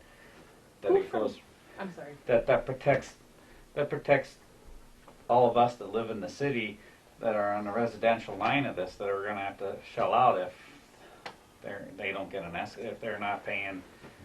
I mean, everybody else's goes up when why doesn't Sensient's go up? I'm gonna have to explain that to my neighbors, why their bill's going up and Sensient isn't going up. Who, you say the commission is gonna have to make that decision. Who in our commission is actually working directly with Sensient and with MSA, with Tom Unke directly, to put down those, okay, here, I know I'm not. And if I'm supposed to be, Mhm. okay, fine, but this is my first place of asking that question of who's taking responsibility for it? The commission as a whole, then everybody's calling Tom, or, I mean, Well, no, you've I've been been, I've working been, with I've been him. working with him, but I mean, I have got no, is it my place to say I want this done by July 1st? Why not? Well, We should Do I- have a commission member sit in on these meetings between Yeah. Tom and Sensient and be there and pushing. well, that is gonna happen, when this meeting is finally scheduled. Mac is gonna be there, or if Dan can be there, one of you guys. So, I mean, that's gonna happen, so. But no, I felt that too, you know, when I first saw the first draft of what he was putting together was kind of he plagiarized the old 1973 contract. You know, he didn't really do too much so far, but if you looked at what he told you, I think the last meeting here, he does have some things together, what he wants to do, so he just needs to get this meeting together now and put it down with them and do it. So I think a lot's gonna happen there. Well, and I don't know, when I looked at you gave me a copy of the old contract Mm-hmm. that I had, and then there was the contract that he wrote, and it almost looked like to me we needed two contracts. Mm-hmm. We need we needed one contract for 20 years for the building and the debt service on it, and then we need another contract That's for all being planned, it's all monthly. worked on. It's okay. Yep. That's what I was just looking at. I'm looking at this contract and I'm like, we need two contracts here or something. I'm not sure how that Yeah. I don't know how you write that in one, but it looked to me like, It's a complicated thing, you know, and I'm not a contract writer either, so I mean, I think what he's doing so far, what I've seen, and I've passed on everybody, I think is okay. But he hasn't showed me anything that he's gonna put down for rates or anything yet, so he claims he has that, but I haven't seen it. I'm asking you to hold his feet to the fire then, Tim. I'm asking you to set some dates to Okay. say that, you know, by the 15th of May, we'd like to see a true rough draft with some things, and then you're gonna have this meeting, we'd like that meeting to be held by June 1st. We want a final contract by the end of June. I would love No, I to can have that. definitely do that, but you know, he's been at these meetings too, and we didn't actually put anything forth down at that point. well, Well, I think I emphasized the fact that we gotta do something immediately with Sensient. Yeah, you And did. stop the bleeding. And, Yeah. and he agreed. And he Mhm. said he would come up with something, so I guess if you're in correspondence with him tomorrow, Mm-hmm. say, hey, remember the last time you met with the commission, you were Mhm. gonna come up with some kind of short-term solution to help us get over this hump until we do Mhm. get something in writing, but, and I guess speaking to your comments, Bart, I don't ever think that we were gonna do a one-year contract. Okay. It's gonna be. Yeah, well, that's what I mean, I had two contracts, and one was basically a 1 or 2 year contract, and the other one was, I don't know what I'd call that, but I think you called it a hot mess.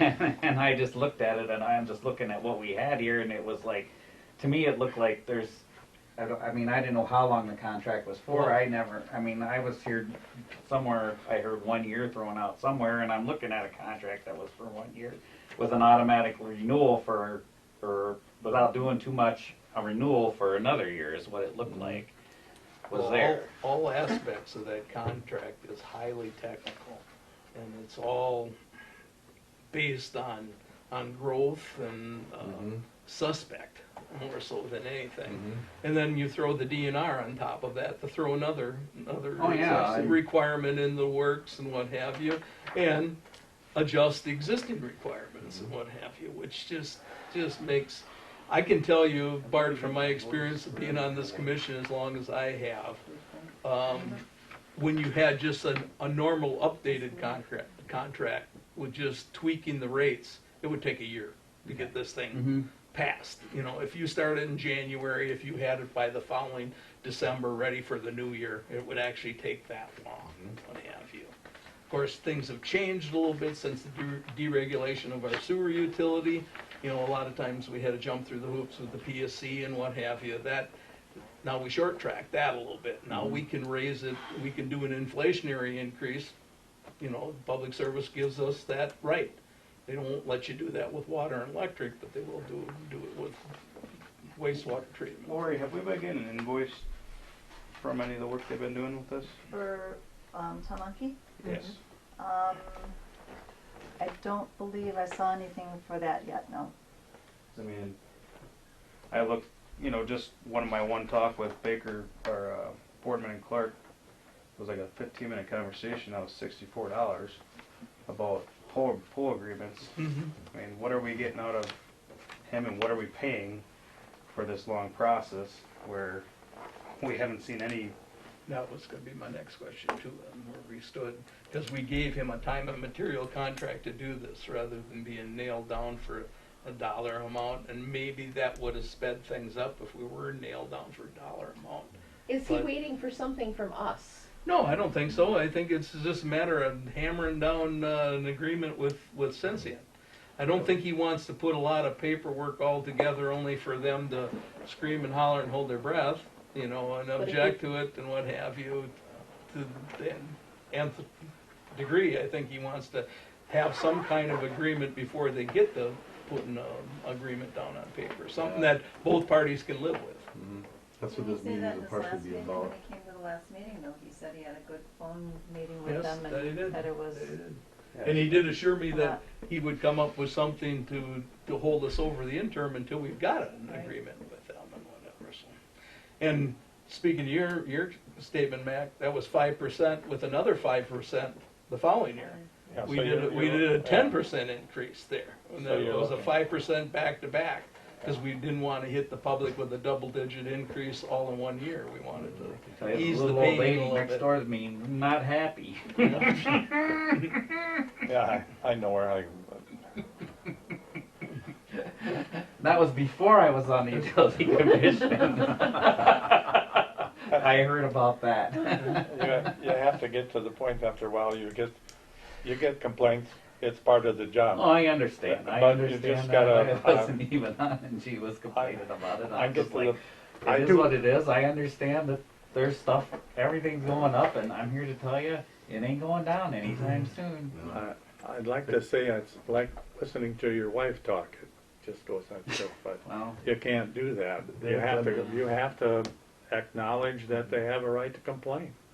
Yeah, And you they all take have to it- understand that the costs of everything are going up. I don't know if you've been watching the news media. There's a chlorine shortage that's going to happen. I know, this summer. I already For heard. God's sakes, what are we going to do with that? So I'm hoping I can still get the stuff. If we do, it's probably going to cost 4 times as much.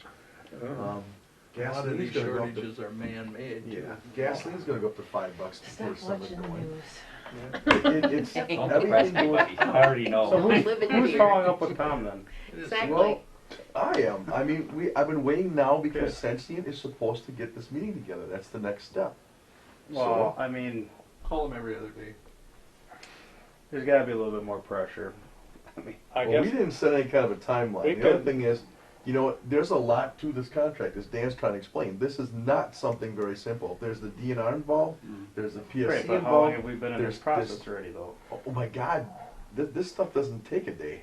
We Hasn't know, taken we a know day. that, we know No. that, and I guess that's where I'm asking Tim, can we start setting some goals for ourselves of saying, by May 15th, we wanna have a meeting set in place, and we wanna have a beginning contract that we've constructed, whether they agree to it or not. He wants to have this meeting before the end of the month, so that we can get something done by June Can you call something. him and ask him for by May 15th, that he pretty has much something to told me go? that at the last meeting we had, which I reported when we got together. He said he wants to have something in writing, in concrete more or less by the end of May. 'Cause, So- I mean, if we talk about results, what we saw that last meeting, anybody could have done that. Like you said, the contract almost looked mere. I know. So what are you paying a guy for how long to make results and then? I guess we can beat this horse the way until it's dead, but the only trouble is, I think that we tell them that we need to have an interim agreement to stop the bleeding, and we needed this meeting by the end of the month of May, Mhm. and we need something in writing at that time. If you would, I believe we can come to a consensus, or we need a motion to that effect. I don't think there needs to be a motion, I think believe just we have can come to a consensus that needs to be done. Pretty much Yeah, what you're, it'll be in the minutes. pretty much what you're saying is what he was already Well. telling me. So, but tell them that we need it. But again, last meeting he said I'd be talking to him here in the next few weeks. Well, we're already a month past that last meeting. So what's a few weeks? Is it a few weeks, or is it a few weeks, 6 months? So, I'll get in touch with him tomorrow and see what's happening there. So, if you would do that, I'm, Well, we met with the commission and they're getting hot and heavy. Yes, indeed, Yeah, we put the blame are. on them. Well, it's being responsible to our constituents, It's to our city. alrighty? Okay. That takes care of 1 and 2, and the other one is I got a letter from the sheriff, which scared the heck out of me. I don't think I have to, he's requesting a donation for the Wisconsin sheriffs and their staffs. It's the Badger State Sheriff's Association. It's an association of 72 Wisconsin sheriffs. The primary focus is to ensure that no sheriff stands alone in the never-changing world as we experienced in 2020 with COVID-19, and in some areas widespread rioting. The active support of Dodge County residents like you allows the BSSA to step up and be a reliable resource to each county sheriff's office with all critical and needed assistance to help the community safe, while at the same time ensuring that the rights of all citizens are protected. They would like, we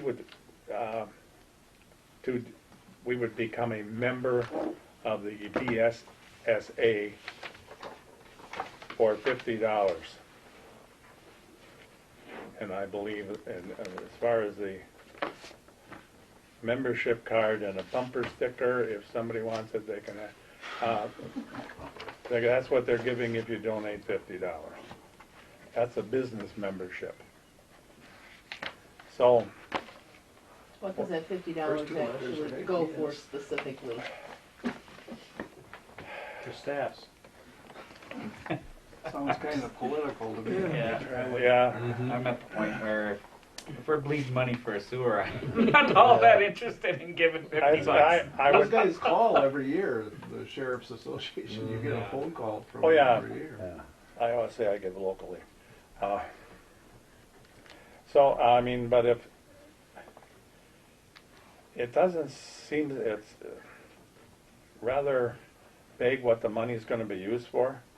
And I hate like heck to think it'd be used for campaign purposes. File 13. Hmm? File 13. Why would he be asking a water and electric utility for? According to what I've heard since that time, they are going to be making requests to all citizens of the county. And I can tell you, I brought this up because it was to the utility.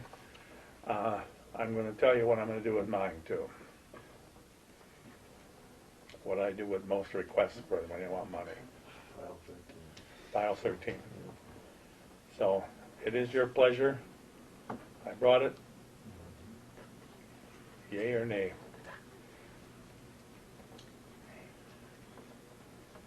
I don't think it's something that we as a utility at this point in time should be, I know we have community contributions and that type of thing, but I think we give to we have, Shop with Cops, we have activities that we We have participate activities. in.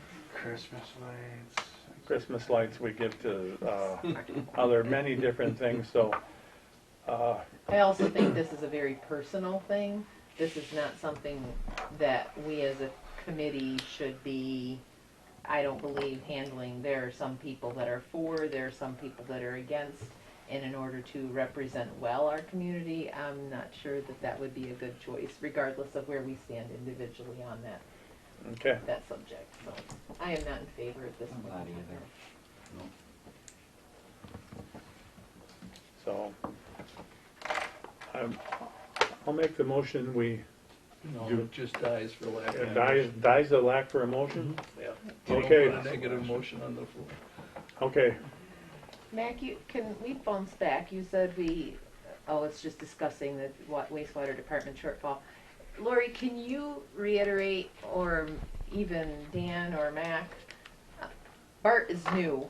How did we get ourselves into this financial crunch that we are in to have this shortfall that we're needing, other than rates didn't keep up? Because we are definitely behind.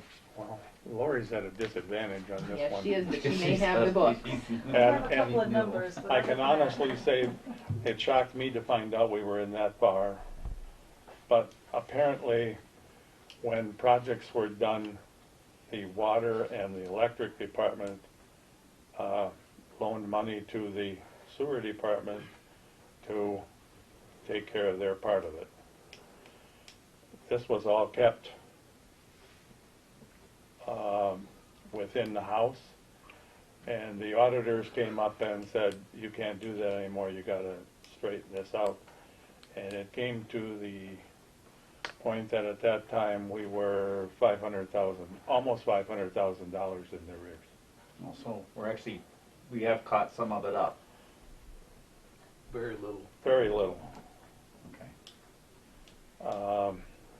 Last year, it was decided that we would wait for the next project when this got put back here to the utility and saying you need to take care of this, because it had been being held on the city's books, more or less.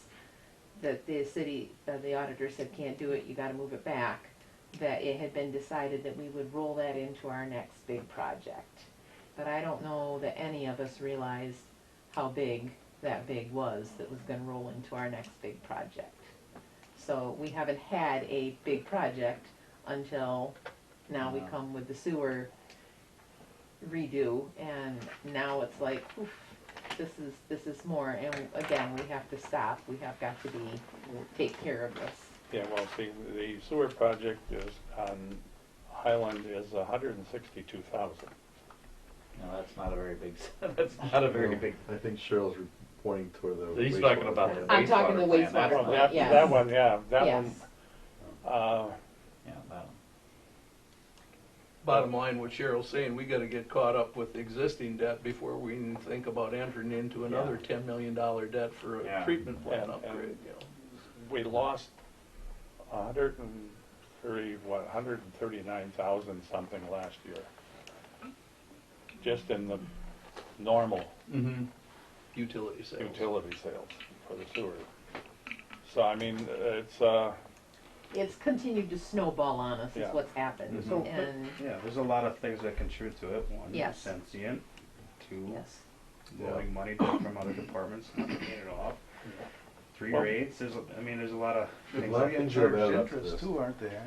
we, Yeah, it's It's minimal, very very minimal. minimal. we are Why? paid. Yeah. we I are gotta make paid a dollar back. on it. The electric is I don't- getting paid $2,300 a month. But the only trouble is that takes away from the sewer department's budget. You're not just gonna give that to them? It's a gift. You don't, So I mean, Not a chance, Tim. the interest rate is I minimal. can ask. Why did they charge an interest rate? Was that part of the audit I or? think, yeah, there had to be a, Request? Yeah, I yeah. think so. Who's Because it's a interest rate? borrowing. Not What? request, I From guess. interest rate for what? From the different departments? Yeah, what, on the loans to the water and electric? There isn't any interest on that. Oh, there's no interest on it? There's just interest on the Clean Water Fund? Okay. We were told, wasn't it? I It's could- like 1.2 or Yeah, something. 1.2 or 1.3, I thought I heard. Oh, okay. Because Yeah. I don't have any, I searched up and down and left and right today, and I couldn't find anything on, So you're not even making That- interest, Nick. I got They're a not question. paying back principal or interest. Well, I got a real put question in with now. that. So that Now you might as $12, well write it you're off. gonna have to figure some more out. Yeah. I guess my other question is, what other projects in paying this money back because of the large sum of money, is there something from the electric that we're saying we're gonna need to do this, that money has to come back? Because it is utility funds, and we know that, they all have to work together in the end, water, wastewater, electric. And we know that wastewater is not a moneymaker for us, and we're not looking to be a moneymaker, but we're not even making ends meet right now. And so my question is, all right, if they pay back this whole amount, so what do we do with it then? Is it just sitting there, or do we have something else that's gonna happen with that money to, again, be fiduciarily responsible for the monies that are sitting there? Are we gonna invest them? Are we gonna make more money for the electric utility? And I guess that's where when you ask Does this, the Nick, customer get a rate cut on his electricity? well, yeah, and That's- that's where my question is formulated while I was looking through these things and saying, okay, so they pay that money back, what are we doing with it? So I can tell you how my budget, when I do my budget is, and how I determine how many preventative maintenance plan transformer upgrades I do. That's all based off of financials. I mean, we could do more than, there needs to be done more than 20 a year. Okay. Or the amount of poles, we're gonna be doing a pole inspection this year. So who knows, that's gonna be the first time that's happened since I've been here, I don't know. I don't see any plugs in any of the poles around town, so I don't know if it's ever been done. So we might find, quite a bit of amount of poles that will be needed to be upgraded. So as far as the electric side, that money will be used for infrastructure needs and not just sitting there and I didn't collecting believe dust it on would be, yeah. but, it just, okay, for that long range, that big picture, not just, well, you gotta pay it back, okay? Do you have a, schedule as far as a maintenance schedule to, okay, And it shifts quite often with projects like we projects throw like in on you, this, yeah, yes. yeah, I do. All right, I know. thank you for being flexible. We did do a pole inspection, a fuse coordination study. Forrester put a whole package together. Well, that goes back when Merlin was still here yet. So long. So it's long overdue. There's Right. no two ways about it. I give you credit for, going out and promoting it yourself. It doesn't have to come from an engineer. It's just common sense. Yeah. You should have had some records though. I went through all that great cabinet back there is from when Merlin was there, and I can't find any records of a pole inspection.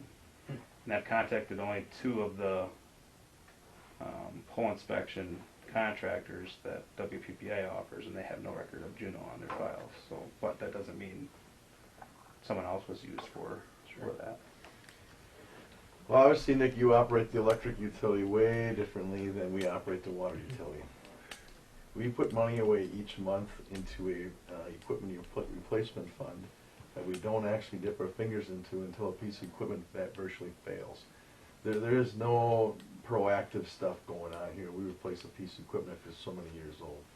It's not happening. I've been here 20 years, I've never seen it happen yet.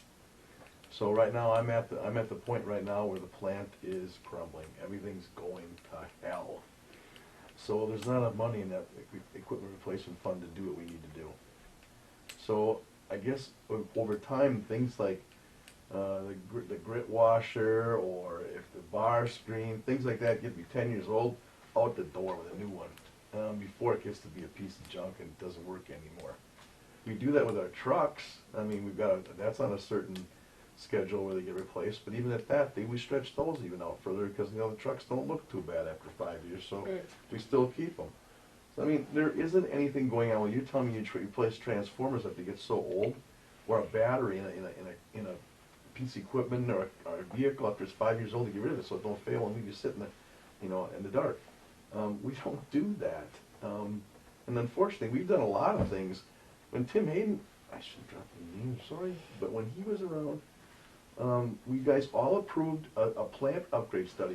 We spent $10,000 to Donahue and Associates that we didn't do a damn thing with. I never saw the report. I don't know what the hell happened to it, but I know we paid the bill. I don't know. We never hired them to do it.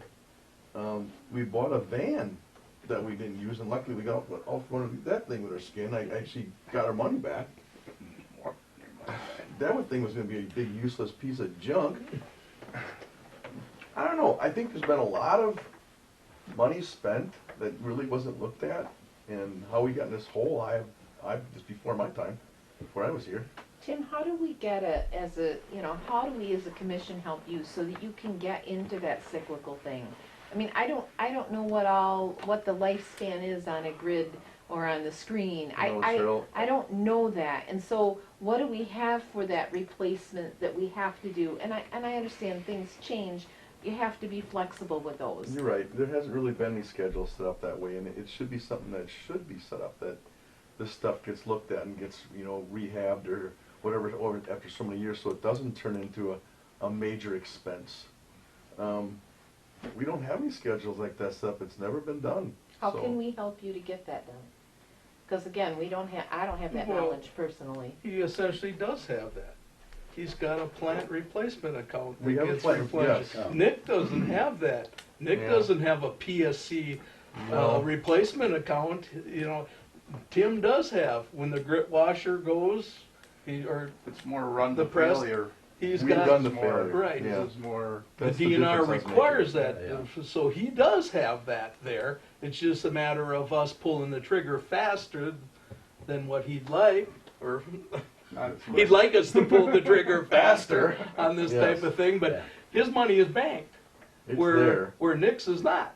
Nick's maintenance of his equipment, he has to get to the point where he's got to routinely replace this stuff because it's all going to come at once. Otherwise, he's going to have transformers that are going to be laced with PCBs. He's going to have poles that are rotting off at the ground and what have you. So I give him credit to look at his budget each year this way, where Tim's is kind of done for him internally.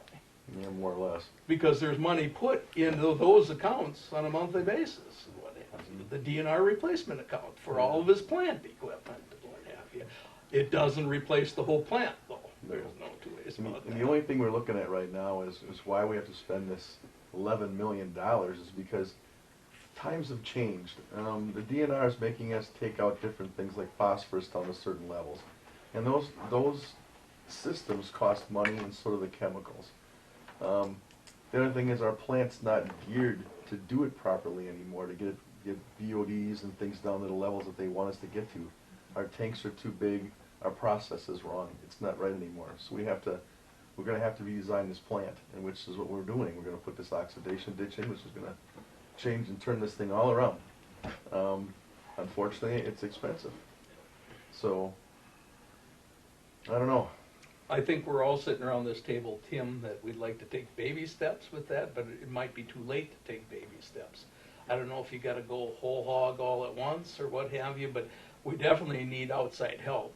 We've gotta get funding from the federal government in order to take this on, because there's no community our size around. Even Beaver Dam couldn't take on something like that without outside funding and what have There's a you. lot of different funds and things we can get, and I think the guys are working on that. If you give them a little bit of time here yet, I think we're gonna see it. So, from what I've been gathering. But getting back to the problem at hand, we've got a $500,000 debt here right now that we have to play catch up on. Cheryl's idea is we're gonna have to borrow money for this next 2 street infrastructure improvements, water and sewer. We're gonna have to go out and borrow enough money to overcome this $500,000 debt to get even again. And hopefully by that time, our rate structure will all be set up so that we can at least break even or make a little bit on water and sewer. Or on sewer rather. Water, we're allowed anywhere from 5 to 7.5% historically with the Public Service Commission, electric likewise.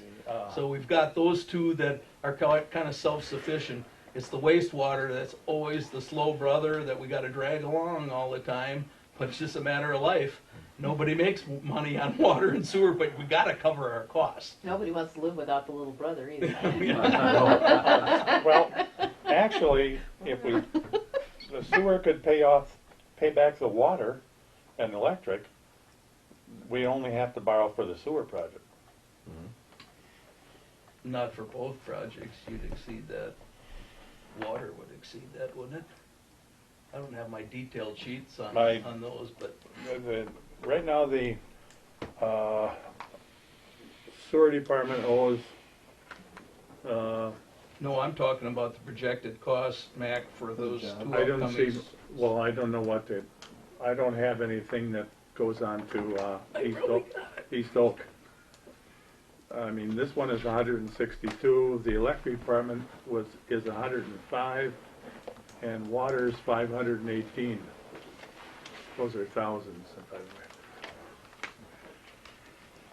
But, and the clean water fund we can't pay off early anyway. That's the last payment will be 5/1/28.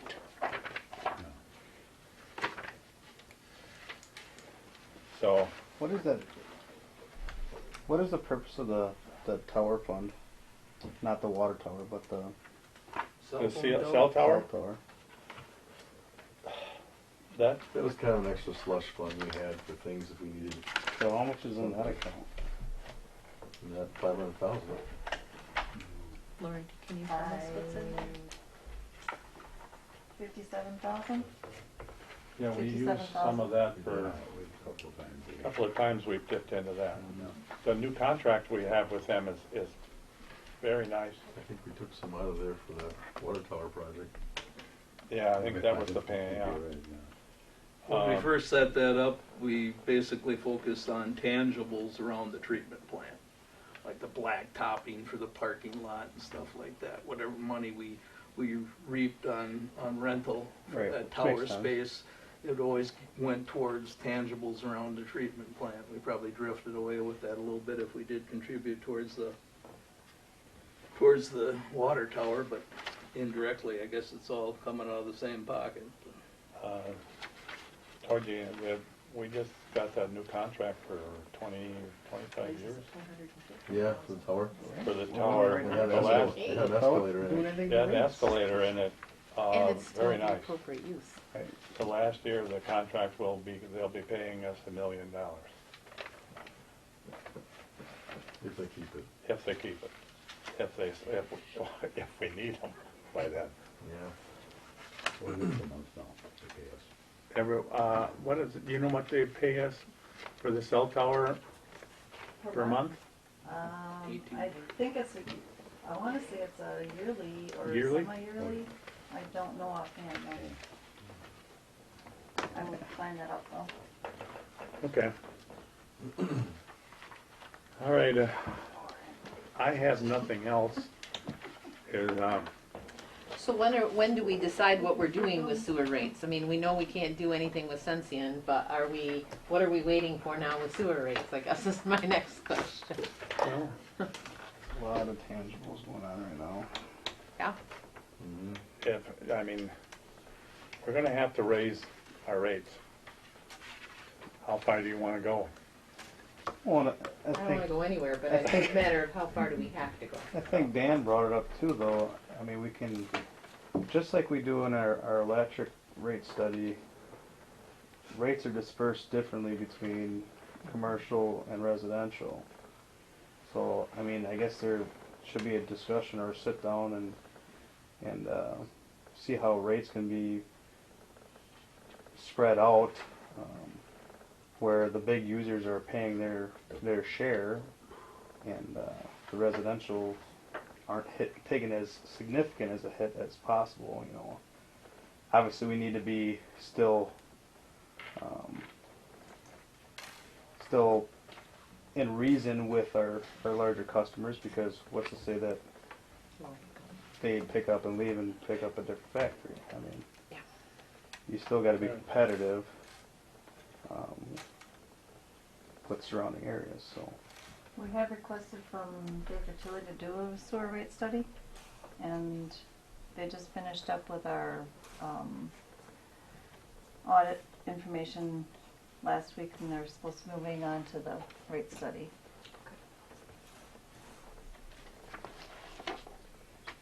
So we'll be able to see what the different rates are for residentials and commercial and All classes. everything. Maybe we'll make a Uh, recommendation. We would have to, we gotta sit down with, I'll have to get in touch with Kylie to figure what we have for commercial and industrial. Yeah, it'd be nice if we could see some numbers. Okay. yeah, that'd be easy to pull up on our stuff.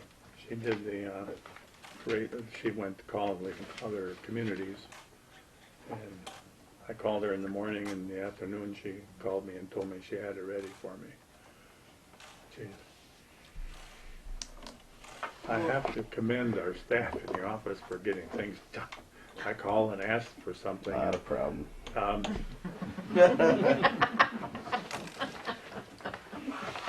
I'm talking about the office staff.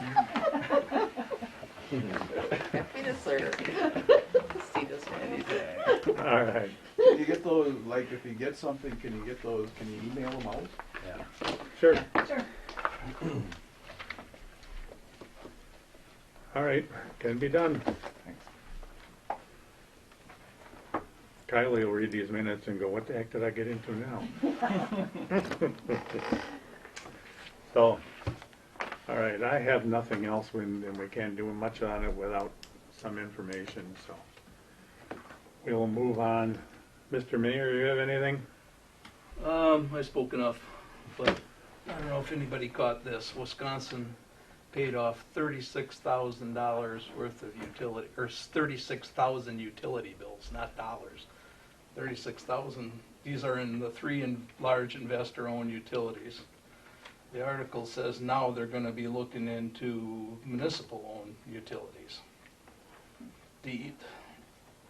I don't know how this is being handled, but yeah, they virtually paid off people's delinquent utility bills and those during COVID and what have you. And I was often wondering, Nick, you were going to one of those meetings and you were going to ask how that was going to be handled if we continued to hold the moratorium over and make landlords and property owners pay the delinquent bills of their tenants and what have you. Did you ever get an answer at one of those meetings? No, but Kylie's the one that would have the insight as far as what direction, if something like this were to happen. I'm sure we'd get the direction from WPPI and how to handle through our North Star, because I'm sure it's going to happen through all of our members, being dispersed out through its. I mean, these are customers. basically for people that fit the lower income level during the time of their debt. It said the program offers one-time assistance for households that earn less than 60% of the state median income, which works out to about $48,000 a year for a family of three. As of April 20th, the program had provided more than $69 million in utility assistance to more than 175,700 households, an increase of nearly 23% from the same period last year. Customers did not have to apply for the arrears payments. We knew people had arrears and the moratorium was being lifted, Klug said. It protected our vulnerable population and streamlined the administration process. But this was for the 3 investor-owned utilities, and it said Wisconsin is one of the only states that is doing this in this fashion. So they were supposed to be looking at the municipal-owned utilities this month. I was wondering, you heard anything about it or anything like that?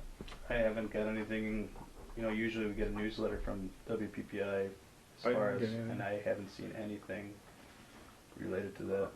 That's the first time me even seeing that and hearing that information. Well, it kind of puts the muni-owned utilities at a disadvantage if they don't go and do something for them, you know? And I can make a phone call to Lori at Yeah. WPPI. Yeah. I mean, she's the customer relations, so she can find that information out. And they're talking about ending a nearly 18-month moratorium put in place at the onset of the COVID-19 pandemic. At that time, more than 93,000 households faced possible disconnection, according to data from the PSC. Nearly 21,230 of these households were at risk of losing water service. It's not clear how many of those customers have been disconnected or have entered payment plans. Utilities have until Friday to file second quarter reports with the PSC, though it may be weeks before the data is publicly available. We did I'm- submit that on Friday.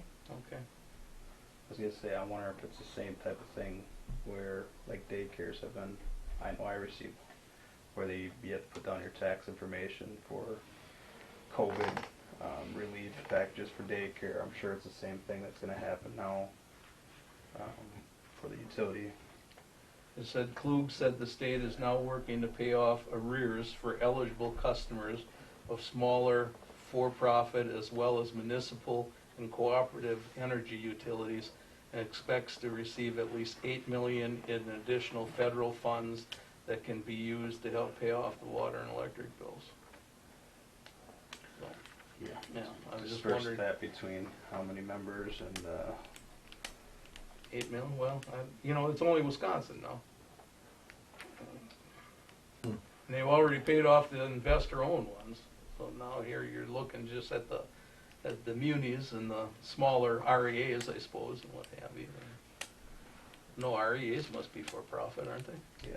Yeah, that's what they mean by that statement about for smaller for-profit as well as municipal and cooperative energy utilities.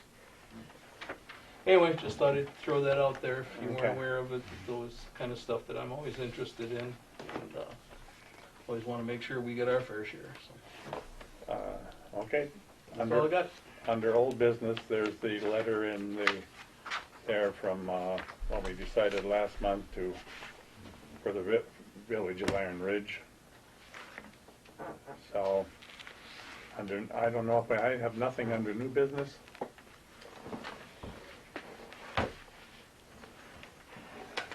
I move to adjourn into closed session as per state statute 19.85, paren 1, paren C, considering employment, promotion, compensation, or performance evaluation data of any public employee over which the governmental body has jurisdiction or exercises responsibility. All right. That was short. Yeah. I'll second I think that. the person that seconds should have to say the same thing. Could you repeat that? And then it's at 8:24. All right.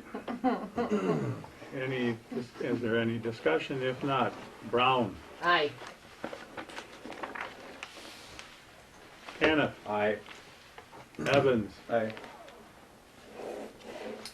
Coons, Aye. and Otter will vote aye. I had to read an ordinance, the resolution, and it was So, 5 pages. we are in closed session, so